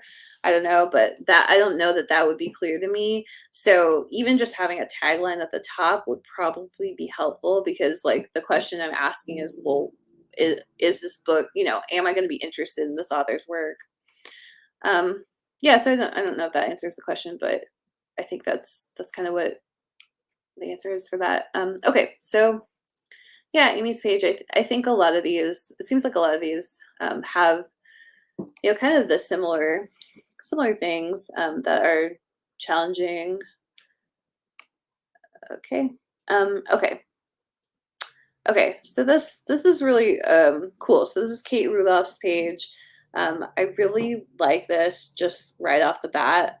This is really cool. Obviously, save 25% on your next purchase. I like that it's a pop up, just like what retailers do. I like that it's 25%. That's definitely something where I'm like, okay, that's like a pretty good discount. So I would be willing to sign up for that, get my discount. I like this image too because it just indicates romance and I'm assuming aliens. But yeah, I think that's really cool. Let's see, shifter and alien romance. Like this is great because like here I am. I landed on this page. I know exactly what is going to be sold, and then there's a decision tree right here. So USA Today bestseller Kate Rudolph. That's awesome. I'm like, great. This is a good writer. Or I mean, I haven't read any of these books, but like, there's like a credibility indicator on here. Um, so then it says get a personalized series recommendation or see all the books. So you can see like here's a decision tree that works well for cold audiences. So I will click on one of those. But first I just want to see like the featured books. I like this featured book section because it's all just, it's all like alien romance. So great. Like if I like alien romance, I know to click on this. I don't see any shifter stuff. That would be the only thing I would say is it does say featured books. So I don't know if Kate is focusing on alien romance. I would say I don't see anything that indicates shifter romance right now. So that would kind of be my only thing. Support me on Patreon, get weekly updates, more stores. That's awesome. So I mean, I think this looks like a pretty awesome landing page. So let's see. Well, I guess I'll just see like what each of these does. Find your perfect series. Okay. Well, so this is the one. Maybe I just clicked on something wrong. Okay. So see all books. Yeah. So I'm getting a 404 there. So we'll just click on continue shopping. Okay. So not great, but okay, she said the all books link is broken. Yeah, no problem. Okay, so not great, but we did find our way to see all books, basically. It said continue shopping, clicked on that, and there we are. So not the worst thing that could be happening on here. Find perfect series. So this is cool. So this is like a quiz, I'm assuming. Choose your tropes. See, this is what I'm talking about with the decision tree. I'm really glad that we did this example because yeah, like I think this is kind of the perfect thing that a lot of authors need to be doing. Is just like I am cold traffic. I've literally not looked at this ahead of time. So I am cold traffic to this website. I'm seeing, an opportunity to explain things. So I'm absolutely going to take this quiz. Um, let's just see. Do you want a hero who will knock your socks off? All right. So I like this. It's only 3 questions, super simple. And then it gave me the top picks. So yeah, I'd probably click on this one because it looks the most like shifters. And there we go. Like, here's something that now I can kind of decide based on this if I like it or if I like want to get it, but add it to the cart.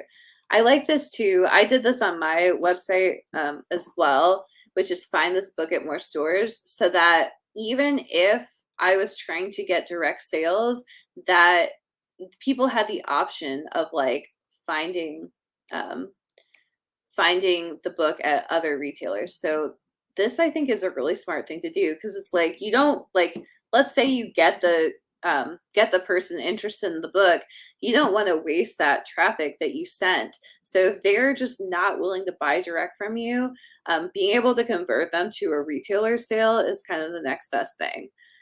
So I really like this, especially on these solo books. Like, honestly, I would probably buy this from Amazon, like just realistically, but as a solo book, because personally I would be like, why, like I have the choice between Amazon or this person's website, and like in this case it's Kate's website, but I'm just talking more generally.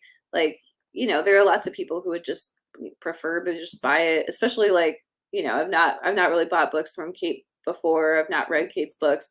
Like, I would probably buy it from a retailer just so that I could check it out, rather than like pulling out my credit card now. That said, I mean, this book is free, so that said, like, maybe it's worth getting it here. Okay, so uh, I think this is a pretty good site. Kate, even with the broken links, I think, I mean, you're definitely like really on the right track with this.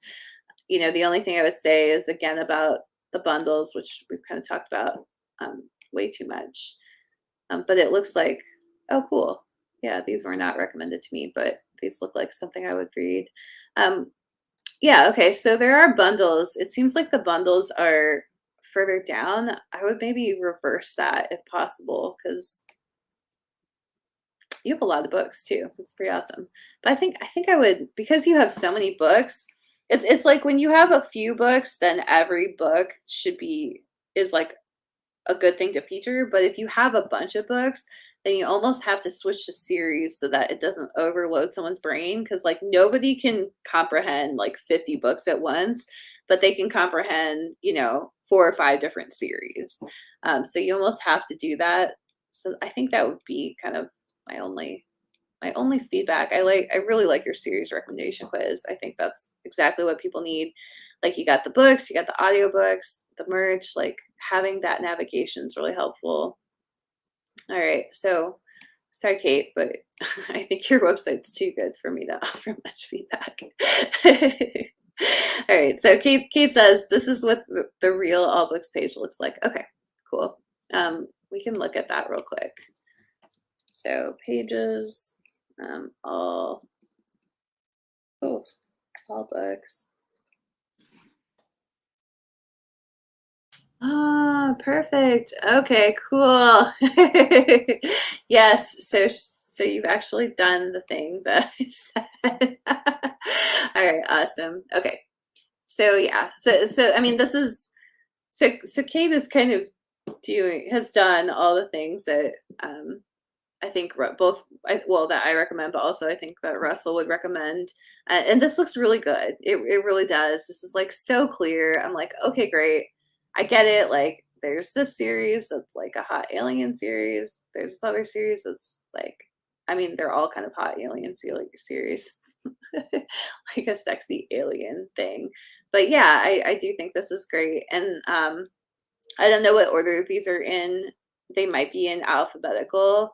So maybe switch it to like, what is the one that you want at the top? Because it does look like it's alphabetical. So I would maybe do a little bit of work on this of like, well, what's like your best selling series? Because for cold traffic, I want to show my best selling series first. Like they've probably heard of it before, or if they haven't, that's okay. But like I want to put my best foot forward. If it's my most popular series, then it's probably going to convert people to my backlist.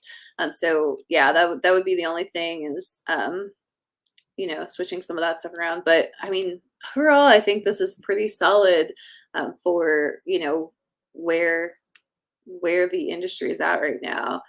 This looks pretty good to me. So, all right, so that's Kate's. We're gonna go to Donovan's. Yeah, so you're this is so cool. So if you haven't seen this before, this is Donovan's Donovan shares websites at studiomoonfall.com. This is a really cool, he just has like all these really cool videos, and this is cool. I like this landing page. So yeah, it's got like, it kind of like explains everything. So our stores, that's really the focus, I think, for Donovan right now is indie bookstores. There's coloring books, journals, the bookshop, and Artist Alley.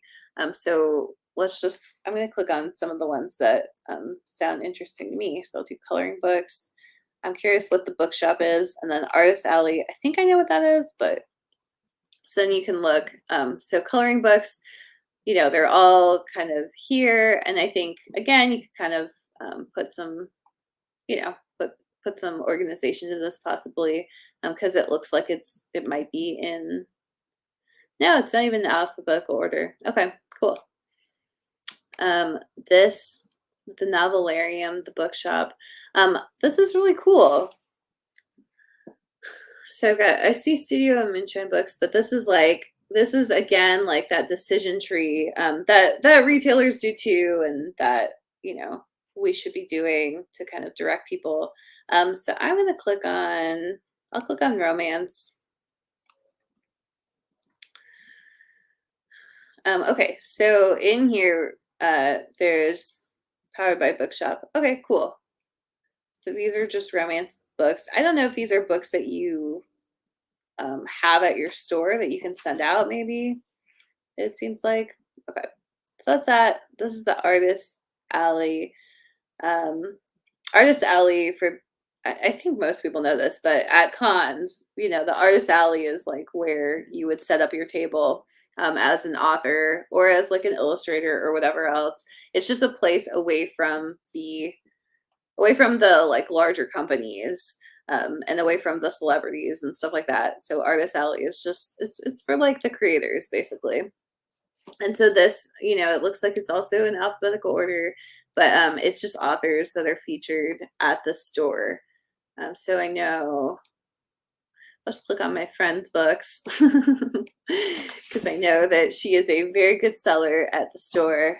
Yeah, so this is Claire's pen name, but this is cool. There's like a video. There's more, all the books that you can, it says buy on Amazon. Okay, buy on Amazon. Yeah, so just, okay, cool. But yeah, that's a cool feature. So one thing, I mean, I think that this is more, well, so here's the actual shop. Let me like poke around the shop a bit more. Yeah, so this Artist Alley, I don't know, maybe it doesn't make sense to have this here. It's awesome, obviously, to support those artists, and I know that they're featured in the store, but you are sending them to Amazon then. So maybe it would just be good to focus on the things that you're selling and have the Artist Alley like somewhere else, not in that section. Okay, so we'll look at journals.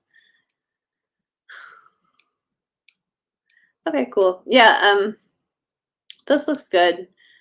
I think there's, aside from like organization, I think there's a lot of good stuff here. I would be curious why you're directing people to Amazon rather than fulfilling the orders through the bookstore, but that's more just like curiosity. Maybe it's just not worth it. All right, so a couple more of these. We're kind of running out of time, so I'll do Alicia's.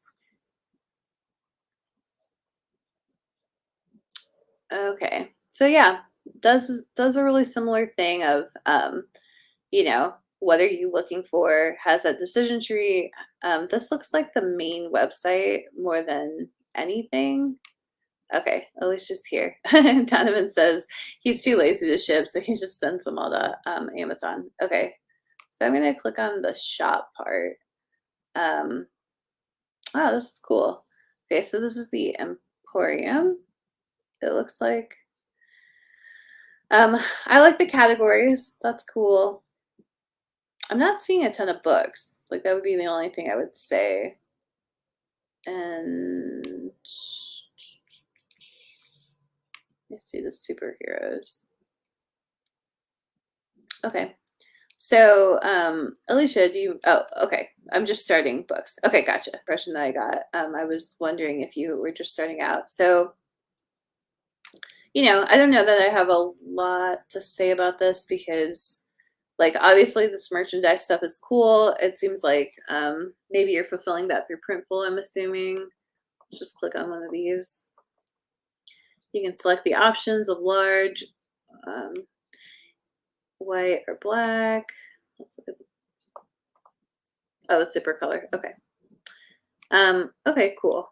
So yeah, PayPal, Venmo, that's nice, being able to skip it. I don't see anything for taking a credit card. I would probably add that. PayPal is probably one of, so that's a really good point. Okay, so she says she's using Printify.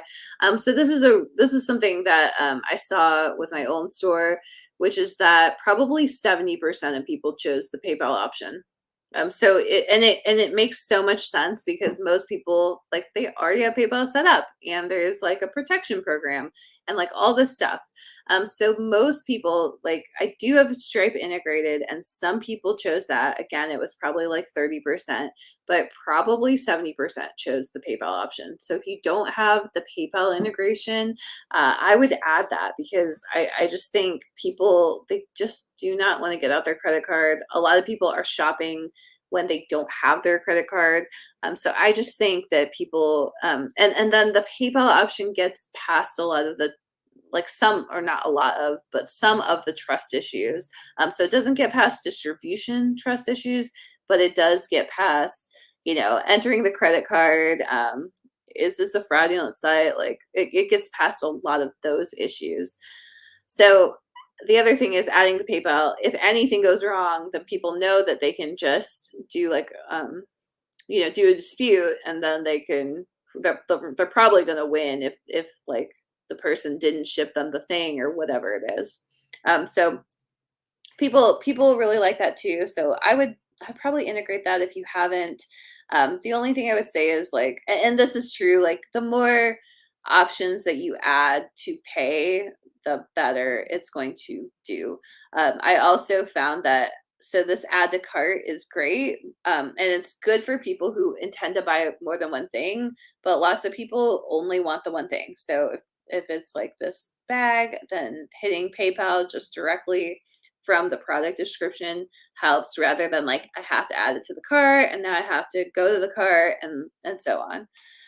So I don't know that I really have much feedback for you, Alicia. I think it's not books, so this is mostly about books. And yeah, so I don't know. Let me go back. Let's just go back to the shop portion. These products are cool. I think, let me see what I would say, like, I don't totally know what some of these are. I think it's more like merchandise. So maybe, so like clothing makes sense. This is a little, like, I don't know what this thing is, just and people can click on it to figure out, but gotcha. Okay.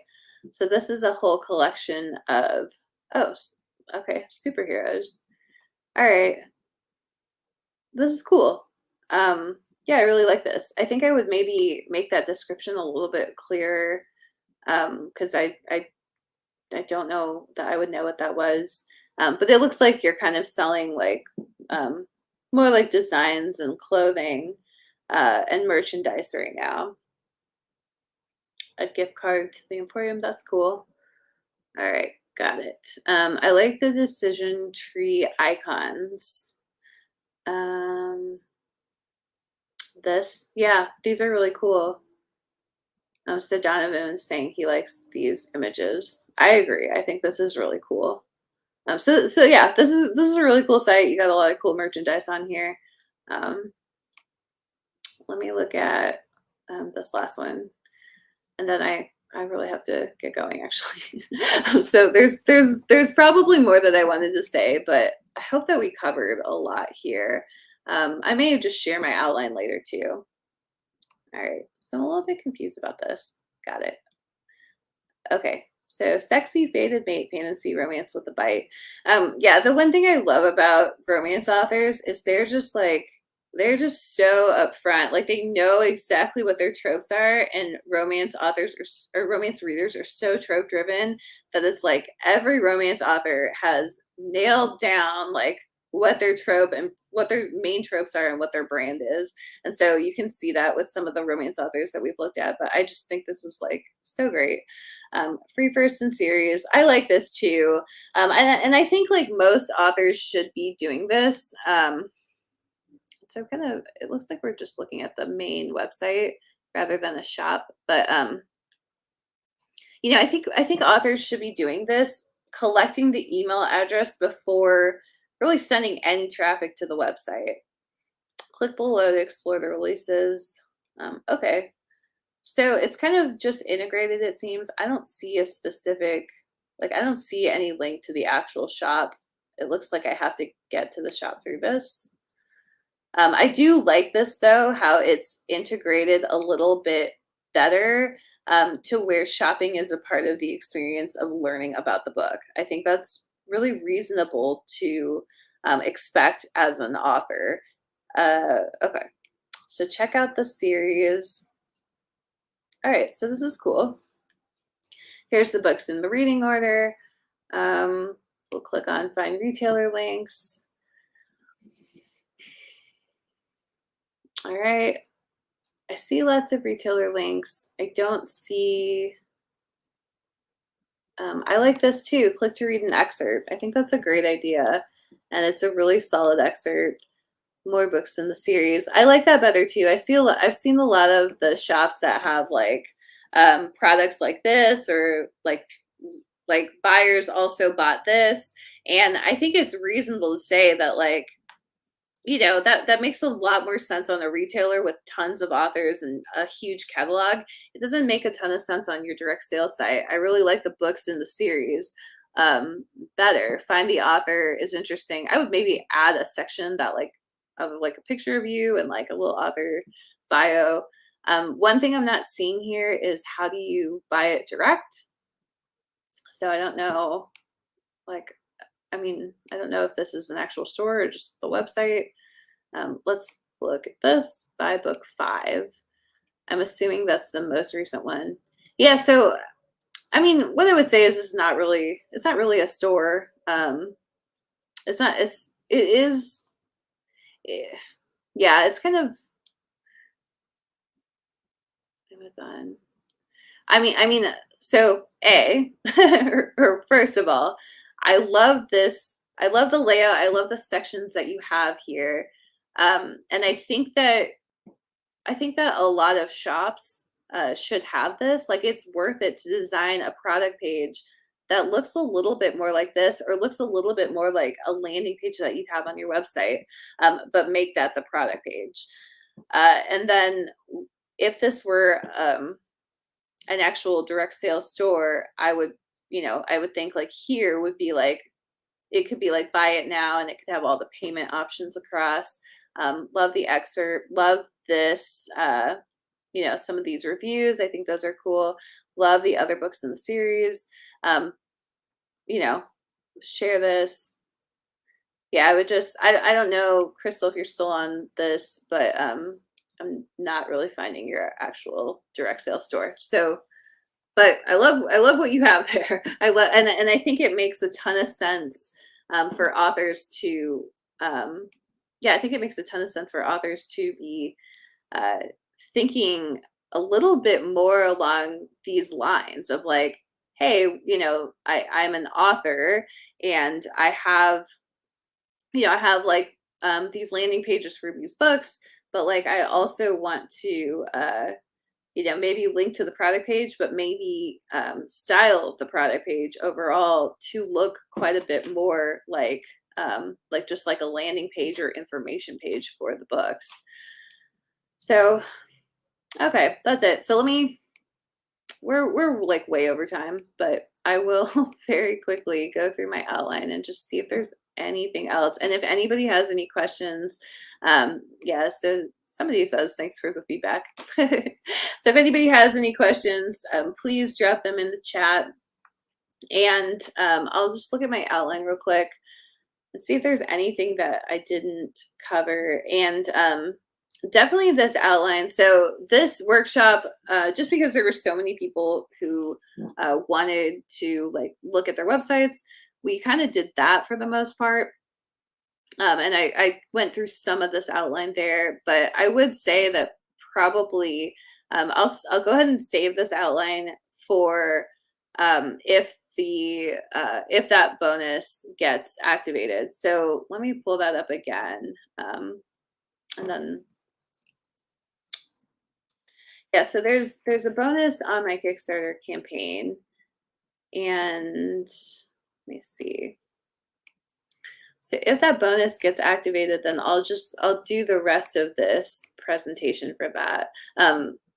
So the bonus is here, this stretch goal. So what it is, it's if we hit 35,000, which we're a little under 5,000 away from, we'll do the 15 to 20 bonus website and direct sales training recordings.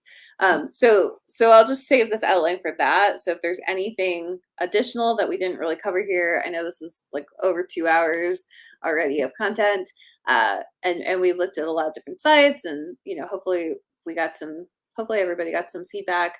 But yeah, I will just put that information into the book or into these training recordings so that, I just make sure that all of that is there. So I think we'll do that instead. Does anybody have any additional questions? Please go ahead and drop them now. This campaign is at gowidegrowwide.com/KS. We have a bunch of, it just so happened that some of the stretch goals about direct sales have aligned to just that this is kind of like the direct sales week anyway. So we have a backer perk right now that is, if you back the campaign at gowidegrowwide.com/KS, if you back it by this Saturday, August 6th, then you can get a recording of this workshop. So you'll be able to like peruse it at your own leisure. You can pause it, you can take notes, whatever, but you'll get the recording of this. And you only have to back it at $1 or more in order to get this recording. The recording will be sent out in a couple of weeks when the campaign ends. So Donovan has a question. Let me just do this. What tiers would the print versions of this one or the membership one be at, or are they available as add-ons? Yeah, so it's a good question. So one of the things that I need to add to this campaign is, yes, more of these books in the add-ons, or like if they don't get added to the add-ons beforehand, they will be in backer kit. I haven't been updating the add-ons as well as I should, but I think I'm going to add a tier, Donovan, that is focused on like, if you just want like one print book, you can get it. If you want 2 print books, you can get, and you can kind of just pick any of them, because you're not the only one who's requested that, or who's just like, I like print and I don't understand how to get the print books from you. So I need to go in and add that to this, just to make it easier on people. So I will probably add that. I don't know when, but in the next couple of days, I'll message you in particular, but that'll be added at some point in the next few days. Okay, so the stretch goal for this book, get your book selling with subscriptions and memberships We only need 24 more backers. And when we do that, then we'll have a whole new book that's kind of like greenlit. So if you want to get this book back at the $10 reward tier or above, and you'll get the ebook version of it, and then the print book, like I was saying to Donovan, you'll be able to get through probably just the reward tiers or the add-ons at some point. But there will be a way, like before the end, before the campaign is all said and done, there will be a way to just get like the print book of all these like bonus books. This is a 2023 release, so it's you wouldn't be getting it for a little while. So you could also just wait till it comes out. But we'd love for you to back the campaign as well with that. So I talked about this goal already too, the bonus website and direct sales content. So that's really it. It's really like a direct sales week over on this campaign.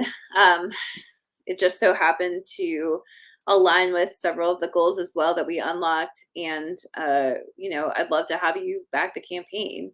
I think if you're interested in what we're talking about here, you're probably interested in the campaign.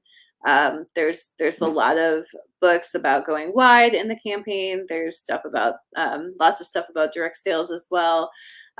Like we said earlier, there's another little thing that I should tell you about, which is this book. So it's another thing about direct sales called, this is our upcoming campaign. It's March 2023, so I know it's forever away, but you can sign up to be notified about it when the pre-launch page comes up. So this book is called Get Your Book Selling Direct to Readers. It's about building profitable direct sales funnels. And, if you scroll on down, you can add your email address, launching in 209 days. So it really is forever away, but it'll be here. It'll be here before we know it. So it's like 6 months away or whatever. And with this, we're probably going to do a direct sales sprint of some sort. So when we did the book, Get Your Book Selling on Kickstarter, we did a Kickstarter sprint, and it was only $100. I don't know that we're going to go that low again.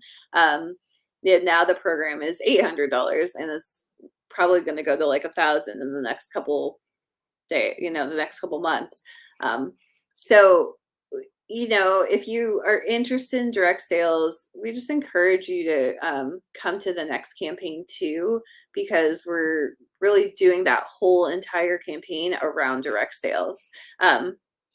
That said, if you're interested in direct sales now, we're doing that in the Go Wide Grow Wide incubator. So let me just pull that up too, since I have y'all on the line and you're hanging out here. So the Go Wide Grow Wide incubator, it's at gowidegrowwide.com/incubator. I don't know why I just did that. Here we go. Okay. So this is about it.